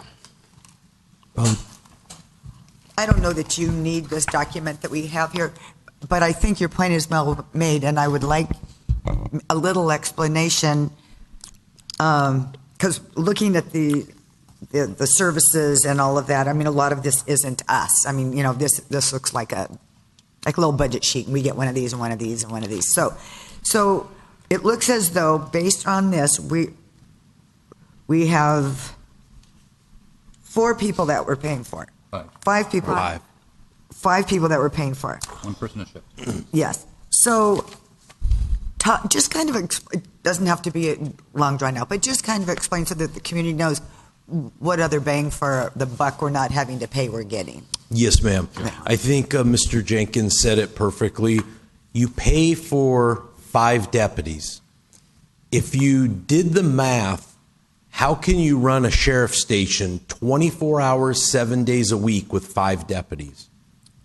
You can't do it. You can't run a mini market 24 hours, 5 days with 5 people.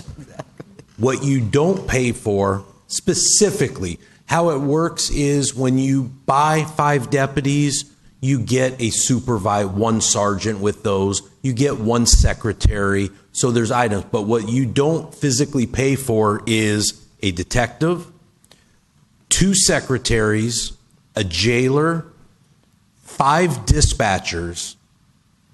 If you did the math and added all those up, it would be well over 1.4, I believe it is, $1.4 million. That's what you don't get. Yeah. What you do with the money that's spent on those 5 deputies, you get a SWAT team, you get boat operators, you get arson specialists, and I won't go into detail, but I've been working very close with Mr. Jenkins on terrorism, and in the near future, I have a department terrorist expert coming over, and they're going to meet with Harbor Patrol, Sheriff's Department, Avalon City Fire, LA County Fire, and the Rangers, along with some of the not the council members, but the city employees. So there's a lot that's going on that is in the background that on purpose we don't put out what we do to prevent terrorism on the island in the city of Avalon. We don't put out that I can have a SWAT team here in about 5 minutes. I don't put out that the bomb squad, if we have a suspicious package, we can have them there with dogs and all. I mean, it just goes on and on. That's the benefit of the Sheriff's Department. You forgot the helicopter. Helicopter, yes, sir. And a drug dog. and a drug. You name it. If you've seen it on TV that law enforcement has, we have it. Large helicopter and a small helicopter. Right. Yeah, that's good. It's the community. It's just good. And thank you for sharing. Yeah, I think the big thing is the personnel that you get that you don't pay for that are here at that sheriff station. The secretaries, the jailer, the dispatchers, that's what you don't specifically pay for out of pocket, but they are here. They're here and they live on the island. They're here 40 hours a week on this island. And that's the big benefit. They aren't just coming over for an emergency. They live here. They pay their own rent. They do all that. So that's the big benefit to the city. And we don't even pay for all the deputies we have. What? We only pay for one deputy a shift. Right. And there's more than one deputy shift on. Yeah, it's a good deal. Exactly. That's a very, very good point. So 5 deputies, that's Monday through Friday, one shift. There's your 5 for the one, and we have way more than that. Great. Thank you. Okay, thank you very much. So personal communication with the commander is absolutely necessary for myself.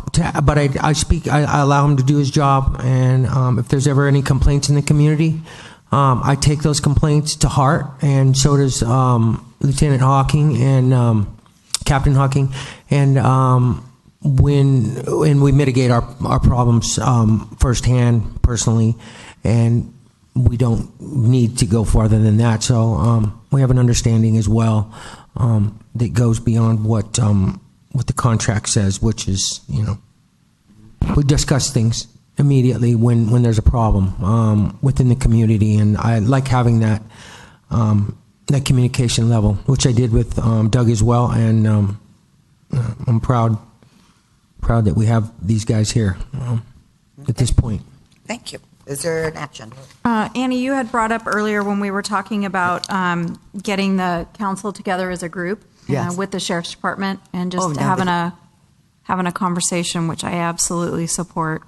I think it's also would be good for us as a council to get information on the dockets, for example, trends. How are we doing as a community? Are our arrests going down? Is, crime going down? Just information like that, I think would be good for the council to get. I don't know how or what matter of public record that is or how to go about getting that, but and we had discussed that. I discussed that with him in his office, and he said pretty much whatever we wanted other than names, rank, and serial numbers, but you're right, the types of crimes and things like that. Yes, ma'am. What I plan to do, if in other cities that I've worked, I've put every council meeting I came up, they called it basically just like a law enforcement blotter. And sometimes I would talk about crime prevention. Sometimes I would talk about a big arrest or whatever it might happen to be, whatever we were working on at the time. And by all means, I'm more than willing to do that at every council meeting, every other council meeting, whatever the council would like, I'd be more than willing to do it. Whenever there's something that comes up that is priority, I make sure that everybody is notified of that so we can address it right away. Right. Well, I thought it was good, and I think a lot of the community enjoyed the police log blotter that Federal put in the paper. I think it was once a week, or maybe it was once a month, or whatever. But it was just the totals, drunken public, and arrests. Very simple. Domestic violence, whatever. It was. I don't know. Yes, ma'am. I would like to personally, but I don't know if the rest of the council agrees. Yeah, and I did plan on doing that. I've only been here 2 months, so I wanted to kind of learn who all the players were, especially my deputies' names. Once I have that down, and I've already been in touch with the newspaper, told them I was going to do that, and just so everybody knows, I received a letter from a resident that said, we'd really like to see you continue with that, how Captain Federal did, and I plan to do that and I was going to start it sometime in July, but I just wanted to learn the basics first. I wasn't going to come in as a new captain and start making all these changes, or I needed to learn it. And once I learned, then I can see how it works. And I'm getting a lot of feedback from the public that they do want to continue with that. And I'm more than willing to do it. Great. Okay. Thank you very much. Thank you very much, Captain. Thank you, Sheriff. Is there a motion? Make a motion. Approve item number 7. That would be Law Enforcement Services recommended action. Adopt a resolution notifying the Los Angeles County Board of Supervisors of the city's desire to receive specified law enforcement services from the Los Angeles County Sheriff's Office, authorizing the expenditure of COPs, grant funds, and authorize the city manager to execute the city-county municipal law enforcement services agreement for the fiscal year 2017-2018. Second. Moving second. Comment? Call for the vote. All ayes. Item number 8 is Derek. Excuse me. Oh, I'm sorry. I apologize. I got here late. I was on the mainland for a meeting with Metro about transportation development. Anyway, I wanted to speak about item 6. I didn't hear the end of it. I'm assuming that you adopted a public records policy. I wanted to make sure, I don't know if the city attorney or the city clerk disclosed to you that the city has a public records request for all your emails right now. They've had it since April 25th, and I'm still waiting for them to turn over those emails. So I just wanted you to know that there is actually a public records request sitting on the city's desk as we speak for all of your emails as it related to me with Ben Harvey, Denise Ratty, or David Jenkins. So there's already one out there that I'm waiting for the city to comply with. Thank you. Okay, I wasn't aware, but okay. Thank you. Well, wait a minute. Let's just discuss this for a minute. I don't think I have any, but what does that mean? The same thing we just discussed before Amanda made her comment? We go through our... Do we have to go through all our... Right. I think Denise will send you the request. Wait a minute. Hang on. That's a request for what? I mean, what does that entail? I'm not a computer expert. Okay? So you're asking me for something that I don't even know that I have, is what I'm saying. And you might not have anything. Well, I don't have anything, but I mean, all my stuff it's pretty boring. So, I mean, Go ahead. I will reread the request. I thought the request was only for communications between, say, from myself and any council members, not between, if they're communicating with me, or if they were communicating with Ben Harvey, or if they were communicating with Mr. Jenkins. I will reread the request, and we have been trying to accumulate that. It's a very time-consuming thing, and it's not something I've worked on every day. No. Okay. Yeah. It sounded kind of personal to me, so I don't understand. I understand. It's not personal. It's just a general request. Oh, it's personal. Okay. Well, I can explain. I'm not. I can explain it during a... Okay, great. Let's do that. Good luck finding that. See how well I can work my personal device. How is that your... I apologize for the 2.5 hours. Can we take a brief break? interruption. Sure. If we're done with item number 7. Oh, you know what? Derek Let's see. Okay. Yes, Get please. Derek then. Because we don't want to have to wake him up. Okay, item number 8. Derek? Okay.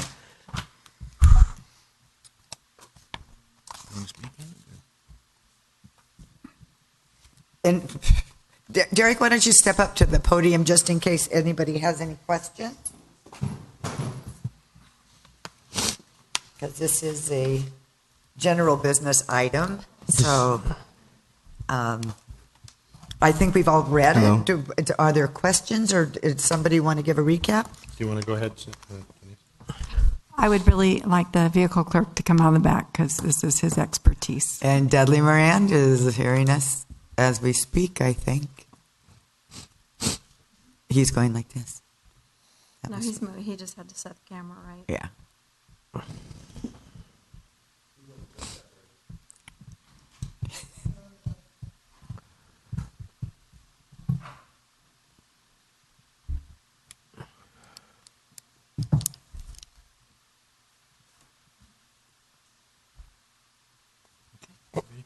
Well, if nobody's going to introduce the topic, I please. could just Somebody- say that what is before the council for the benefit of the public is a consideration of a transportation permit for Derek George, our excellent, fine city mechanic, and it's to discuss and determine if all the conditions have been met for the U-to-be-driven tours transportation permit application, determine that the applicant fits traffic safety and congestion plans for the city of Avalon.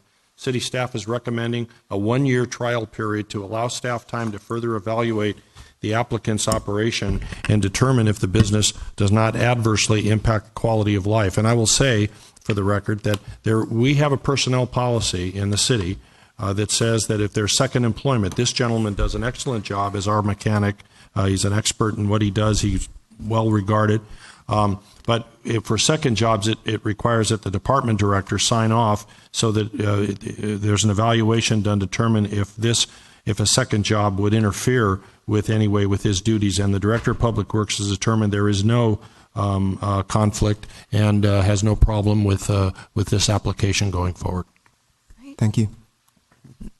The only question I had was going to be, I'm assuming that there's in the transportation code, which I did not have time to pull and read, that there's insurance requirements that you would follow the Correct. same as all the others. Correct. Okay. And then, Dudley, I had called you and we talked a little bit about there was a prior gentleman in town that had done these tours, and two of the concerns that were brought up during those conversations before was, one, picking up guests. Would there be any restrictions on where Mr. George could pick up his guests? That would be up to the council. What happened in the past with Mr. Woolley? Yeah, that's his name. Yes. He started out by picking up all over the city. Mm-hmm. And we've got some complaints that he was out at the mall and he was in places where other transportation services had pickups and drop-offs. So it was that council's determination that he should only pick up at a specific spot. And so we relegated him to by the docks between the two yacht clubs. I'm not sure Mr. George's thing is the same type of operation. I don't think so. That Steve was running. It sounds a little bit different. That's going to be a council decision on what you think the impact would be on traffic in town, I think. Traffic's getting terrible in this town, and we're going to have to deal with it real soon. But I think Derek has a pretty good sensibility as to what he can and cannot do. I think the parameters that we should set for him should be pretty broad, but I think you understand how it is, like down by Vaughn's and things like that, where it's like, I don't think you don't want to get into that because then people are going to start complaining about it. So you got to figure out some spots, some places. You have a year to do that, and then maybe a route as well. We need a route map on file, and then you're supposed to have off-street parking as well, so we need to know that. And I understand you're going to be picking up handicapped people, so you're a mechanic, you can outfit your vehicle somehow to be ADA accessible, I imagine, if you're advertising to be handicapped, exclusive, not exclusive, but a tour that caters to handicapped people as well. I think that's a good thing too, because it's something we could probably use in this town. Correct. I'm not opposed to go ahead and doing the same thing that the other gentleman did as of parking over by the Tuna Club, because just having another car just driving around in the city streets during summer, during busy time, is causing more, congestion, which I don't really would like to do. So having a spot for the worker to park in would be great.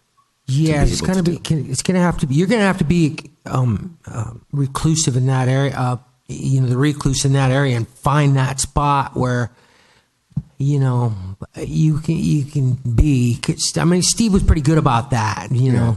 Well, it would be like a time frame of using discretion of the crowdedness of people going down to the dinghy dock, and access for other people that are trying to pull in. To say if we were parked there and somebody had a bunch of gear to go on a dinghy to go out to a boat.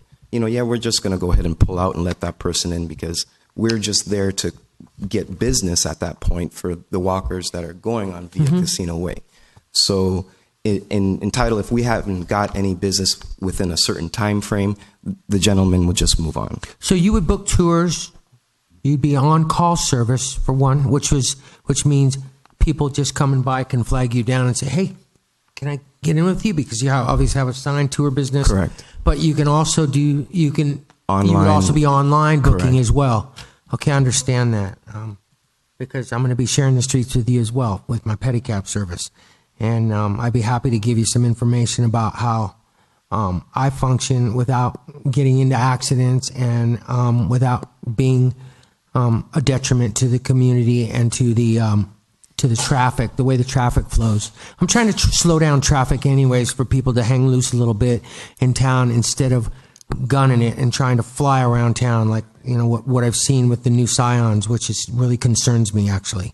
I want to get out of that mode of everybody being in a hurry because it's an island. And we got to hang loose and hang back. And I know you can definitely see the nuances of how the community operates because you have to function and go around and fix machines in the middle of the busy traffic and things. So I think you can teach your employees exactly how they can do that, and then you can ask, how other people function. Scotty seems to do a good job, and I'd be happy to give you my advice as well. And then you can, as long as you get along with the taxis and the public transit and things like that, which I know you already work with those guys, so you got a heads up on that. So I think this is a pretty cool thing. So you got 2 vehicles? Eventually want yeah, 2? Eventually 2. I would like to make the next one. I know that going green is what everybody would like to see. I know our island is a little bit different to go green with a golf car that's going to be carrying a lot of people up and down. But I'm looking into that to be, hopefully, maybe the next one could be green, but, I don't know as yet. You have to realize you don't want to price yourself out of business. Correct. I mean, you have to be efficient too. So, I think once the foot is in the door, then we can kind of start going the other way. Yeah, I mean, you really have to. You have to stay in business. I mean, I don't know how many trips you could make with an electric golf cart. Didn't the rental carts say they were going to implement some electric cars? Did they ever do that? Do you know? I think they had. We did, but it didn't. There's some information I believe they need to disclose. It didn't last because It did only a few hours. technology does not provide for that. That's why I'm really afraid when we start talking about going totally green here. It's not even realistic.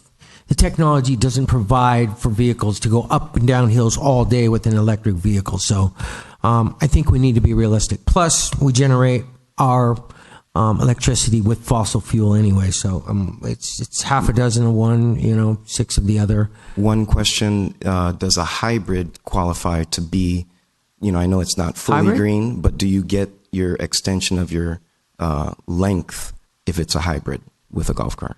No. I don't think in this case. Just asking. You could probably Well, you not today. Yeah. And so you're driving down the street and you're going to have a little sign, and I go, hey, I just want to ride up to the botanical gardens. I don't want a tour. They're going to see.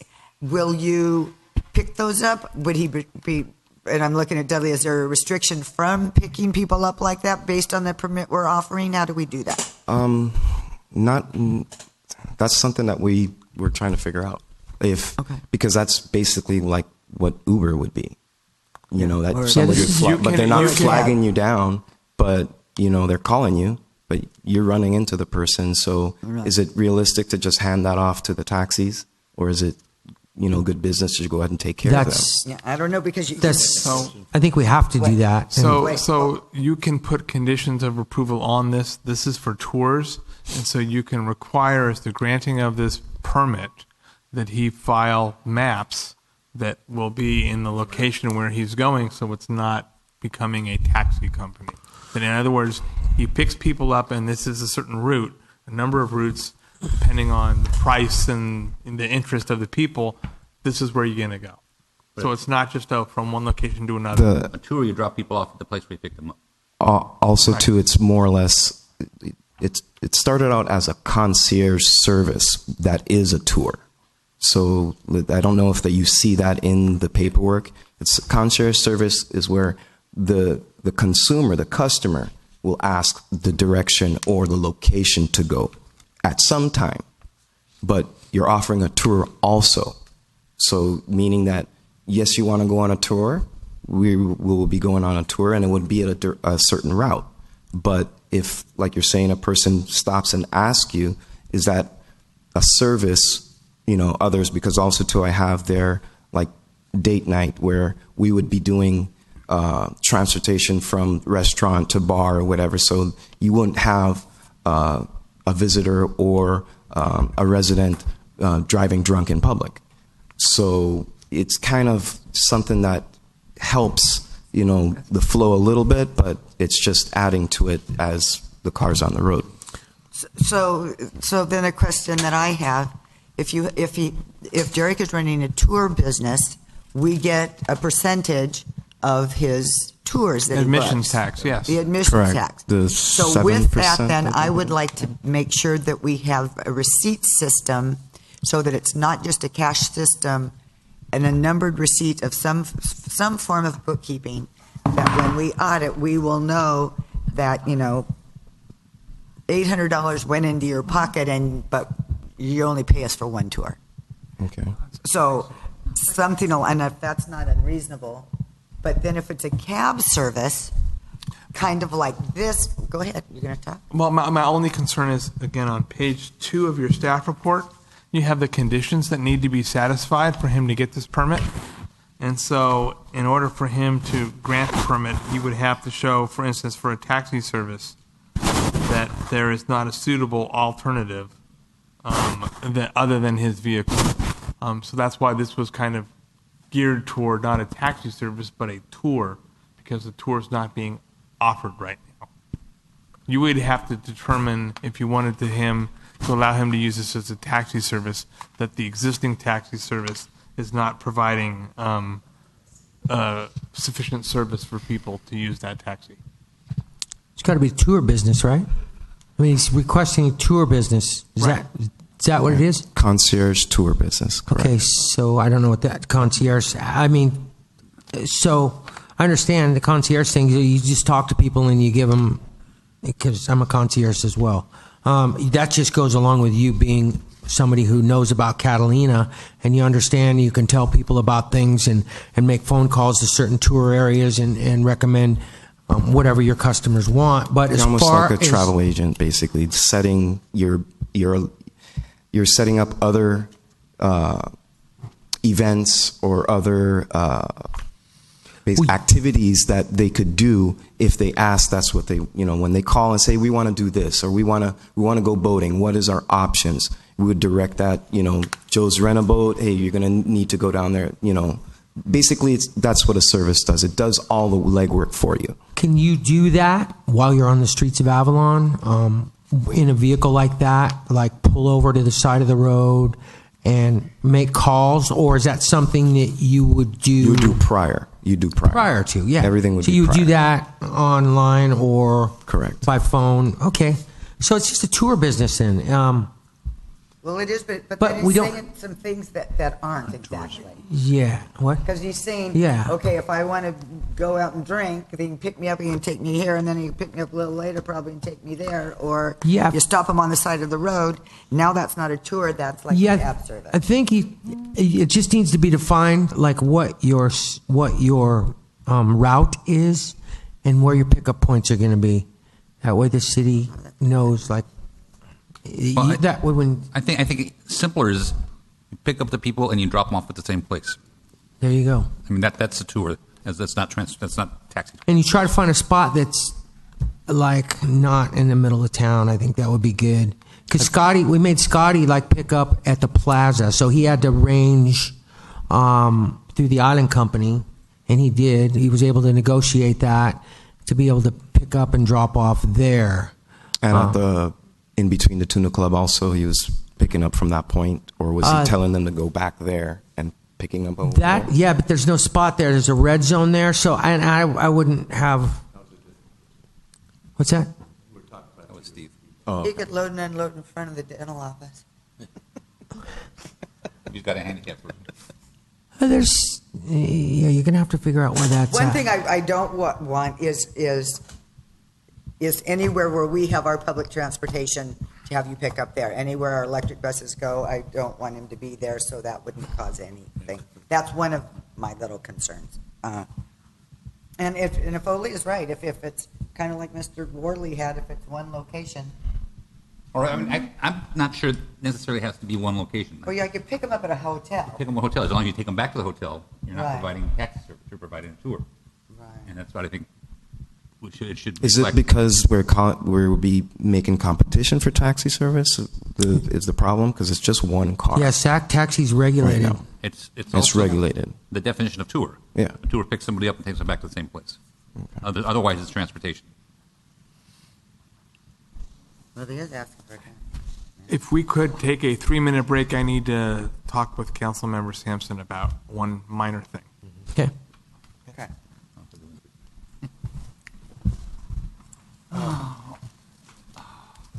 Rick and Mortal?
Okay. Okay, and we're back. Okay, I want to make a comment. I just want to say that this business is not going to affect my tour business in any way, shape, or form, so financially. So I have no withholdings on this. Okay.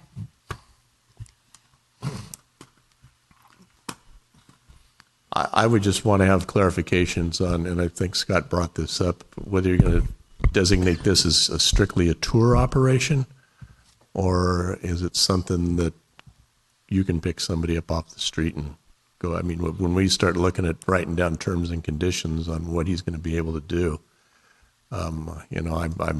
he fills a niche that's not there right now, because both Richard and I have worked for the for the golf cart company, and there are people that want the golf cart experience that just either don't qualify to drive it or are just too scared to drive it.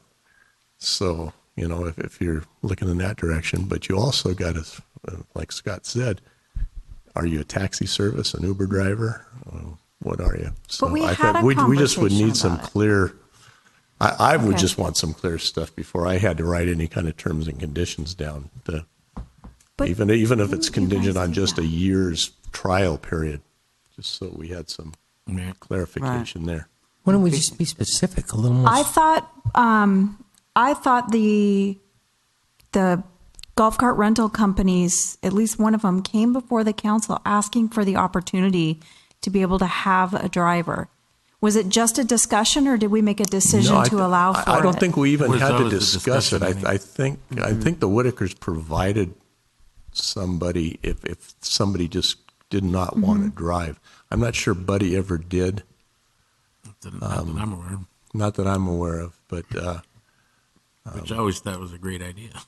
There's people who can't drive them or scared to drive them. right, Period. or if Or they, shouldn't be. Or shouldn't be driving.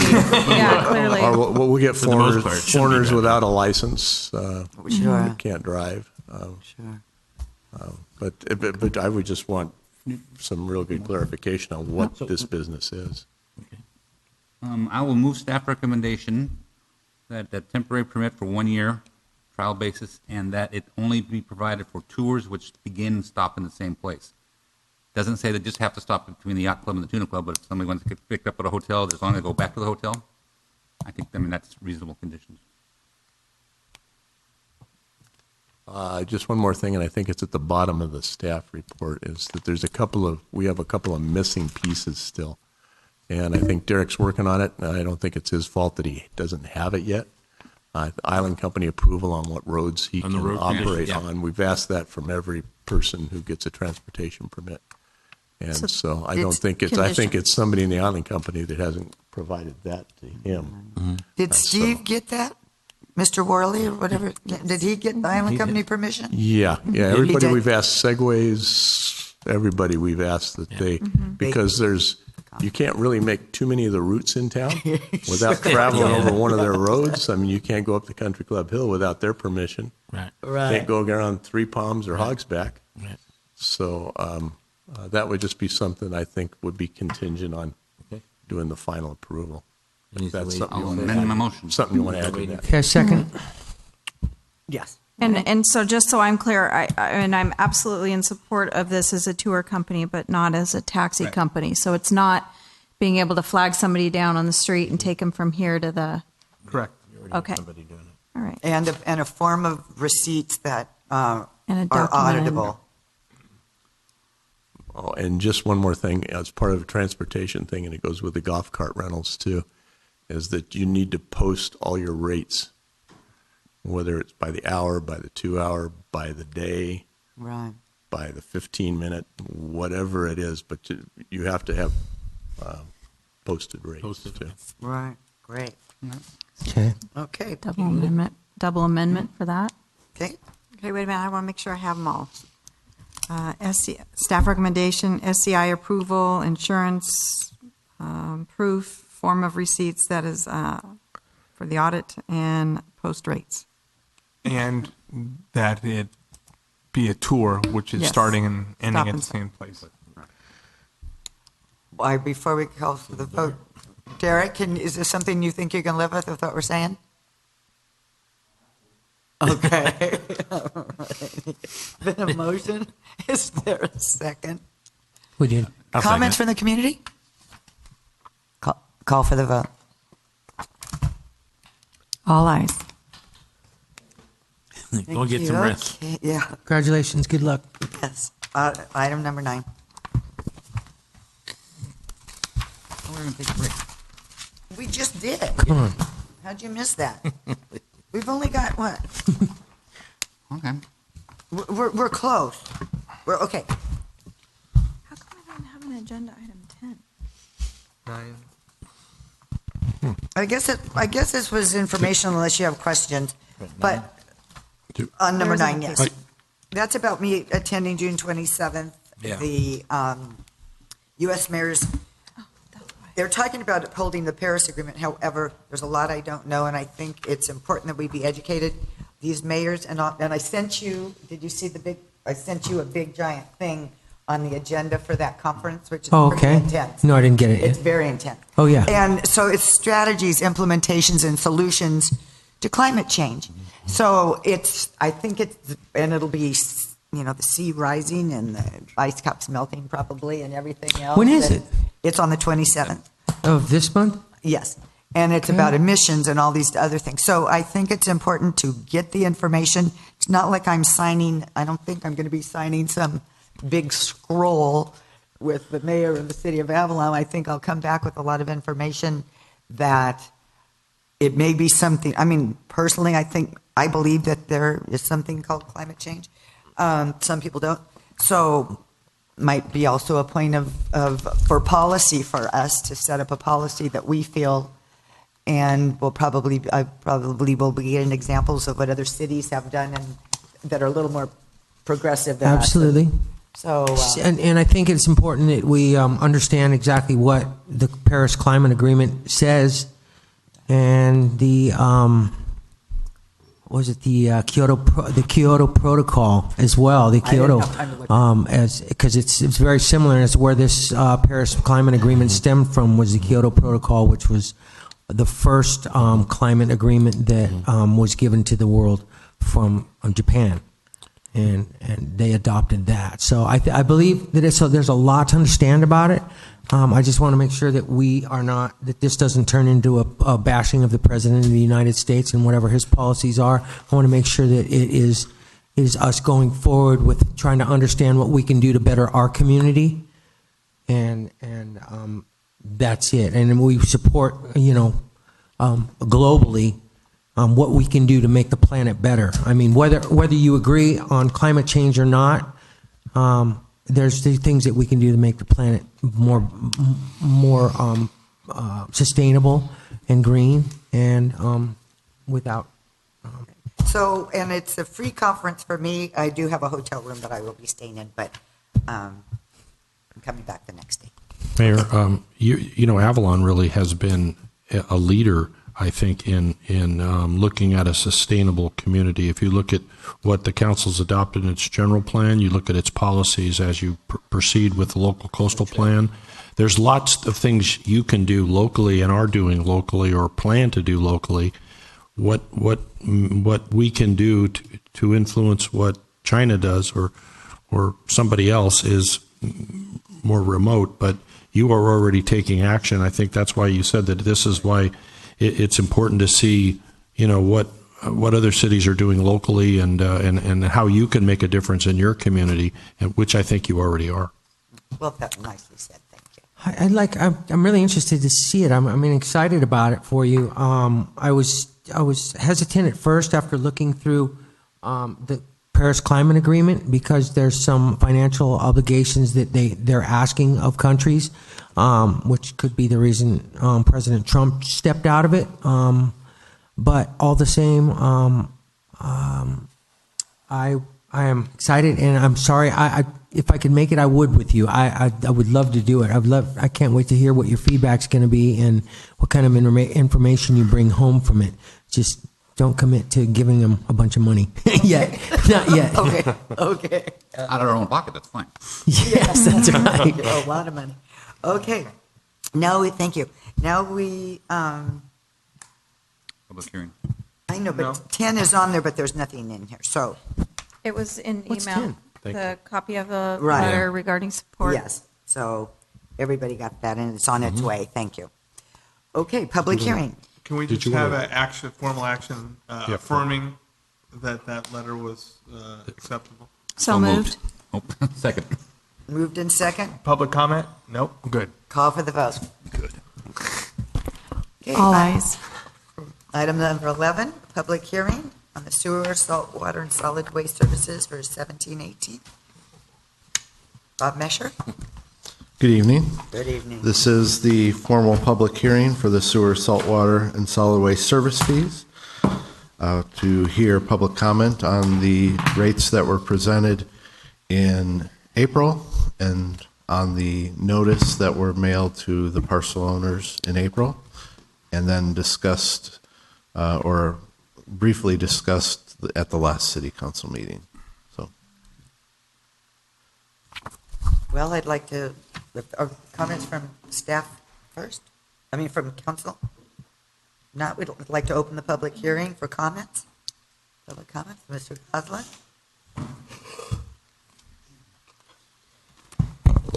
Thank you again, Rock Goslin.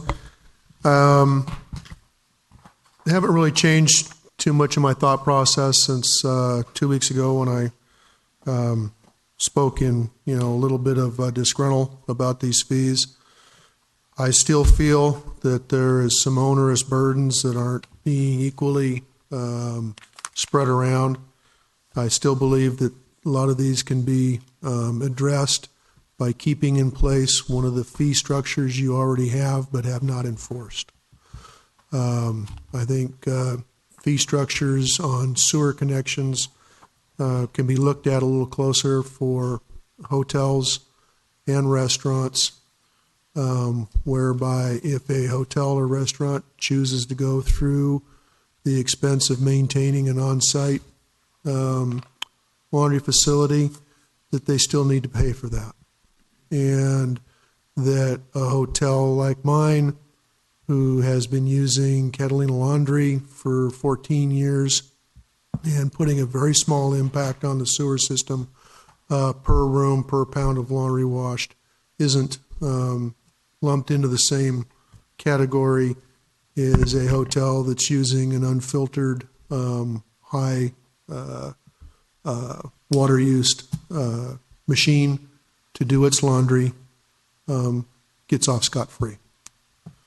And I think that continuing to hold people to this particular fee, whether they're a hotel or a restaurant, and assessing that fee to every property that is hooked up, then levels the playing field for everybody that did play by the rules and brings those that didn't into the fold. And I think that you'll actually be able to collect more money instead of taking a few extra dollars out of a hotel like mine and others that have been playing by the rules and assessing those that haven't. So I don't dispute that these changes need to be made. I don't dispute that looking forward 5-6 years shouldn't be done. I want to commend staff for what they've done. This is the first time I've seen this in 36 years of living here, that we've actually looked at this into the future instead of knee-jerk reactions to, oh crap, we're in the red. So I support it, but I just think there's some inequities that I'd like to see changed. Thank you for your comment.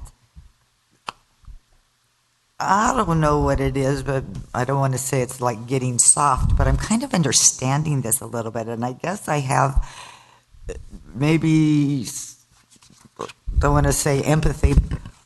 I mean, I understand we paid for the study, and I think that is great, just like you're commending.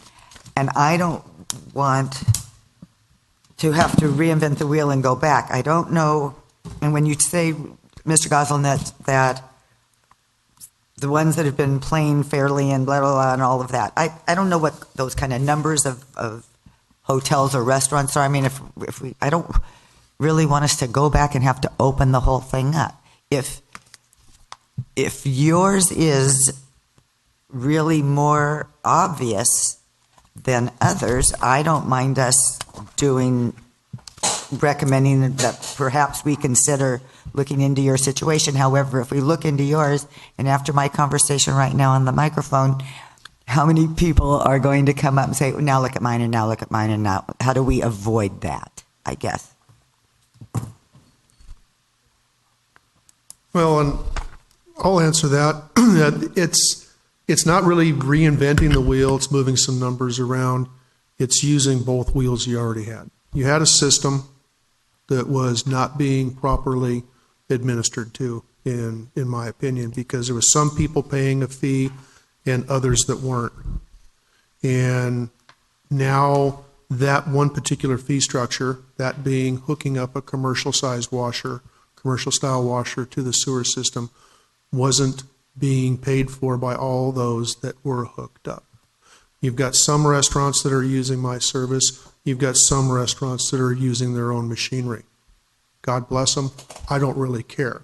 But if I'm paying for it and that person at that hotel or that restaurant's paying to hook up, that person that is still hooked up should also be. So, and in conversations with your finance director, it was like, well, we're going to get rid of that, so that's one thing we don't have to worry about and work on. But I'm sitting over here and I'm going through the tax rolls that I just recently became aware of, maybe a year and a half ago, that I could go online and see how properties are assessed. And I'm just sitting there, I'm just going through, I'm looking at, this business and this business and this business and this business, and I'm going, well, Jim Amoroso's been paying for 2 commercial washers to be hooked up, and, if he's on the rolls, he's probably been paying that since the day that fee was invented. And to my knowledge, it's been around for 28 years, because I've been paying it for 28 years. But then there's a hotel down the street from Mr. Amoroso, and I know they've got a commercial washer hooked up, but they're not paying that fee. So. And we're not catching them here. You're not catching them. And you haven't been catching them. And the people are putting those numbers together, submitting to LA County, haven't been catching them. But also I noticed that Jim Amoroso was paying for, I think, 50 hotel rooms. He's only got 42. There's another hotel that's paying for 17. They got 19. These are numbers that should have come off of the building permits. So, there's mistakes in there, and so that's fine. That'll all be taken care of in a lot of these things. But you had an income stream that was already on your books, and I think that would make it fair to keep that for all involved. Okay, Bob Messer. Well, Mr. Goslin's pointed out some of the weaknesses in the fees from prior years, and the purpose of this year's study and the fees that we've proposed this year are to eliminate a lot of those issues.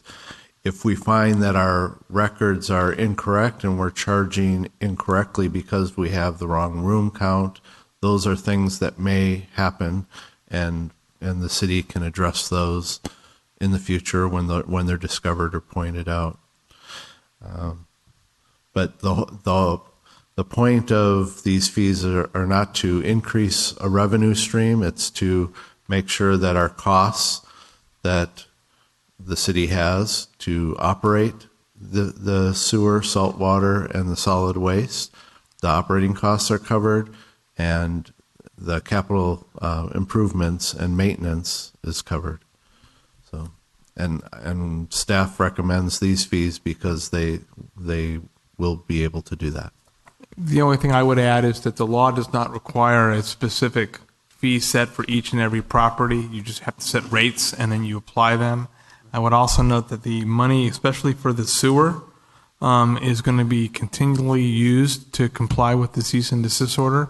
We got an A because of our bay water, and the money that we raise for the sewer is to make certain that we're continuing to upgrade our sewer infrastructure to keep getting A's. Okay, but I'm sorry.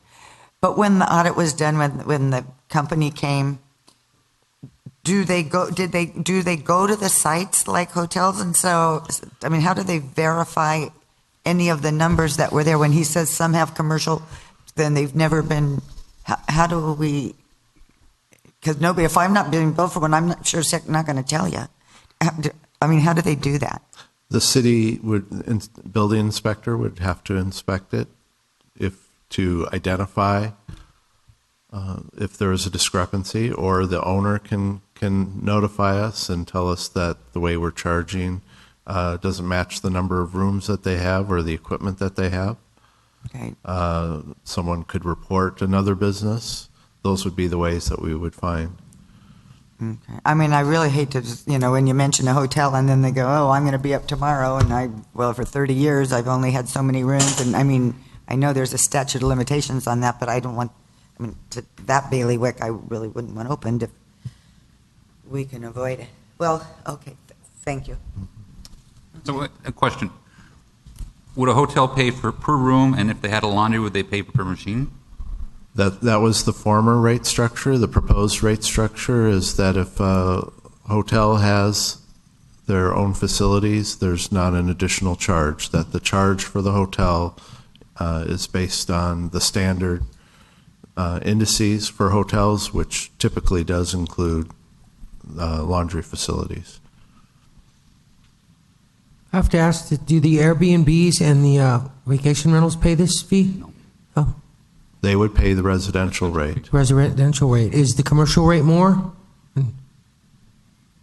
Commercial?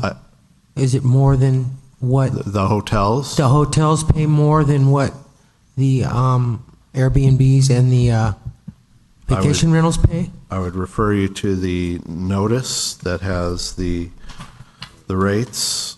If you're looking at the sewer rates, the residential rate is, for the proposed rate for next year, is $795. Right.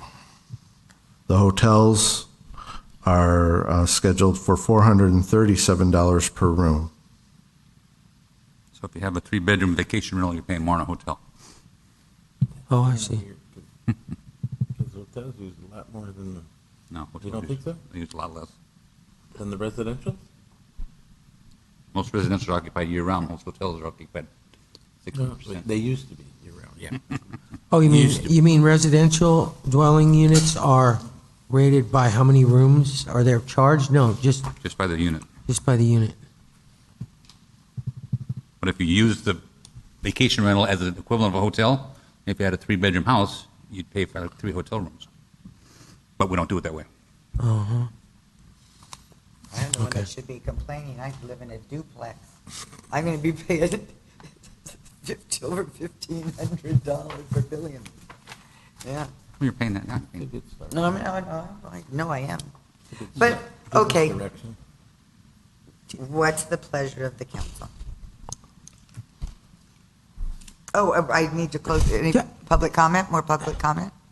Close the public hearing? I just have to ask, is this based on the cost that we pay and that we have incurred to run our services, our sewer service, our sewer treatment plant, our saltwater service? Is that exactly? Okay. The study was to look at what our costs are, our historical costs and planned costs for sewer, saltwater, and solid waste. And then one thing, Mayor Annie, when you said that there was a resident asking about are the fees used, what are the fees used for? The sewer fees are used only in the sewer fund. They're not used anywhere else in the general fund. The saltwater fees are used only for the saltwater system, and the solid waste fees are only used for the solid waste system. They're not, money does not move across the different funds. Right. Couldn't we assume that if we went on reclaimed fresh water, that it would bring down the cost of the system itself? I mean, maybe that might be a question for Bob, but we don't know that answer We yet. don't know that. No, I know in Lake Arrowhead, the cost of running the recycled water is significantly more, and the infrastructure itself we did it at $7 million to put in a recycled water plant. Okay. And you had to replumb everything. You had to put the purple pipe. Now, you've already got the salt water. So we wouldn't have to repipe everything. Okay. I understand the system originally was designed to be a reclaimed water system, but then that's what I was told But that years was- ago. But maybe not. So that we're not wasn't going true, to but the save point money is, on that. It's still then. are. It's going to be The way the expensive. Prop 218, as you know, Council, works is we're not trying to raise more revenue because we already know what the revenue needs are in order to pay for the capital and pay for the M&O. This isn't making revenue. This is to distribute how, right, Bob? I mean, this is to, how is the allocation? Is it fair to all parties? How we are allocating the cost to commercial, to residential, and so on. And that's what I know in the case of Mr. Goslin, that there's a question about laundries, and I know that we're going to be looking at Mr. Mesher and the consultant are going to be taking a look at that again. They're going to drill down into it to see what the specifics are and how it applies to the rules that we've made. If you'll indulge me. I don't have any problem with the methodology. In fact, I applaud the methodology. I read 54 pages of methodology. I understand it. I agree with most of it. But I have, on my behalf, on Greg Miller's behalf, and on Bill Rhodes' behalf, I have an issue with parts of it not being as equitable and defendable, to use the words of the study, that everyone thinks it is. And when you look at the residential portion of this, let's just look at the sewer rates, and that's really all my full issue on this, is the sewer rates. You look at the residential sewer rate, and a fee has been built into that residential sewer rate to take care of the impact of laundering at that residential rate. If you look at the sewer rate for a hotel room, a fee has been built into the impact of on the sewers of a laundering operation. If you look at your split on the restaurants, below 100 seats, above 100 seats, there's a set fee, and that is, again, to build in the impact of laundering operations besides kitchen operations on the sewer. I agree with those. What I'm having a hard time with is the removal of the fee for hooking up a commercial-sized washer to the sewer at any one location, and to place a larger fee onto Greg Miller, Bill Rhodes, and myself. And because we're not just going up a few percentage here. I mean, we're going up over 100% next month. And, you know, my lease has already been doubled at Catalina Laundry, and now this. So where's it going to end for me? I'm already a pretty expensive laundering operation. Some people have actually found that the hassle of shipping their stuff off the island and having a huge par is more equitable than using me. I have had laundering operations from the mainland look at joint venturing with me or picking me up, and they're like going, "Oh, we can help you out tremendously. Your efficiencies are so skewed. It's nuts. Your utility bill shouldn't be this percentage of your gross. You're out of whack. Are you nuts?" And then I show them. Then I send them a utility bill from Edison to show them what I'm paying for a gallon of water and a therm of power. Right. And they go, "Oh, we get it. We don't want you. We don't want to buy you. We don't want to pay those rates." Right. And as Bob Mesher stated, he goes, "Well, yeah, that's great. You're paying all these fees. It's going to a different agency." I agree with that. Can't argue with it. But we go back to where you're collecting your money, and you've already established in the consultants you guys paid for, and I don't want to totally undo his work because it's good, but he built in a fee to take in some of these laundering operations, and now when those people go to Bill Rhodes or to me, they're paying that fee again. because now they're not doing it at home, they're not doing it at their hotel, they're not doing it at their restaurant, but they're paying me to do it. And of all laundering operations on this island, I put in the least impact into your infrastructure. I filter my water, I recycle my water, I decant my water, and I pump it to the Pebbly Beach lift station. It's not flowing from the Canyon Club all the way through your system and all your lift stations. Bill Rhodes is not quite in that great of an area there, and he's still having to pump through most of your system. But he can do more there to actually help be less of an impact per resident that's using his operation. So this resident is paying a fairly substantial fee for being able to be hooked up to the sewer system, but they're not using a washer and dryer at their home. They're going down using Bill Rhodes. Right. The fee at Bill Rhodes's operation now is going to add probably, that's going to be the first 50 or 75 cents that goes in the machine is going to pay that sewer fee. Then the second 75 cents that goes in that machine is going to pay for the water that goes in that machine. So I'm not asking that you guys figure out what residence has a washer and what doesn't, and I'm not looking for, us guys in the commercial end of the washing industry to get a free pass, but for guys like Bill Rhodes, who he has people in there doing some commercial work. Right. They're doing, some laundering. And guys like me who are, I'm putting less of an impact on the sewer system than if a hotel was doing it themselves. But if that hotel wants to do it themselves, and I actually help consult to hotels that want to buy their own laundry, set up their own OPL, on-premise laundry, my suppliers go to them and help them. I've delivered laundry equipment in my trucks to other properties that want to do their own laundry. So I'm not against it. Right. I just think that if they want to do it, it should help level the playing field a little bit. Okay. Take a couple dollars off of every hotel room or every restaurant seat and charge for a commercial laundry hookup. You've already got that in the system. And send that money in so that the hotel that doesn't want to go through this expense isn't paying it twice. Or this restaurant that doesn't want to go through this expense doesn't pay it twice. Okay, now you're really starting to lose me. I have to tell you, it's a little over my head. I'm sorry, I can't follow that all the way.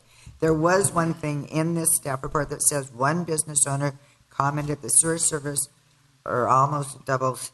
Staff will work with HDR to review the sewer fees for the laundry class, but recommends the city council move forward on adopting the fees. So, is there a motion?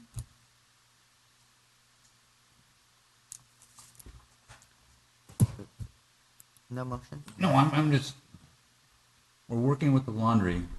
This goes into the county in July, comes out on the December tax bill. It's a done deal for this year, if we pass the fees. We said we could pay him back.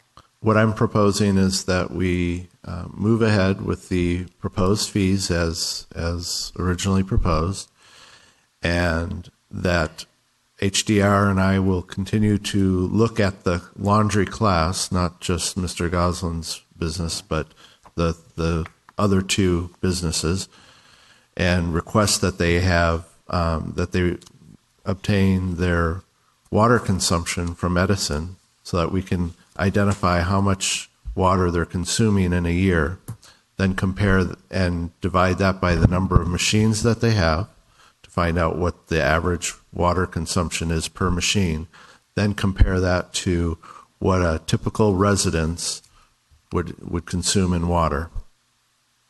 And based on that, we would come up with either saying the equivalent dwelling unit that was assigned to the laundry was appropriate, or maybe it needs to be adjusted downward, and we would come before the city council and advise you of that.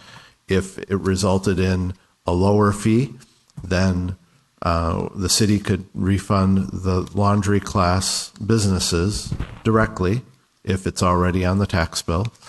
And if it is very possible that after the study, it shows that we're not charging enough for the laundry class, and we would come to the city council and say the fee needs to be adjusted. We're recommending that the fee is adjusted upward. Okay. And that's what we're proposing. Okay. And I will move to adopt the resolution establishing the maximum rates for sewer, saltwater, and solid waste service fees for the fiscal year 2017, 2018 through 2020, 21, and 22. Is there a second? I'll second it. No further comment? Call for the vote. All ayes. Thank you. Now we are going into closed session. Yes, we have 3 closed sessions, city manager performance review, conference with labor negotiators regarding city manager compensation, and also conference with real property negotiators regarding the Fuel Dock restaurant. Okay. I have a question. Does it matter what order we take them? No, it does not. Okay. I do know that number 3, we have 2 people that will not be participating. Oh, no, I'm sorry. I forgot that. That's not the island company. Forget it. No, it does Okay. not. Okay, so we may want to do them. Go home right now. Yeah. Do them first because Mr. Jenkins will be in that meeting, and then, Certainly. well, we'll go in and see what we're doing. Okay. Let's go in and see what we're doing.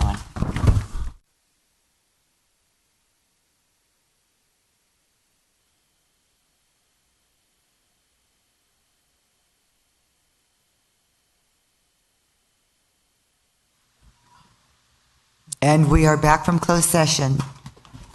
And there was no reportable action. Thank you. Good night, Tony. Meeting adjourned.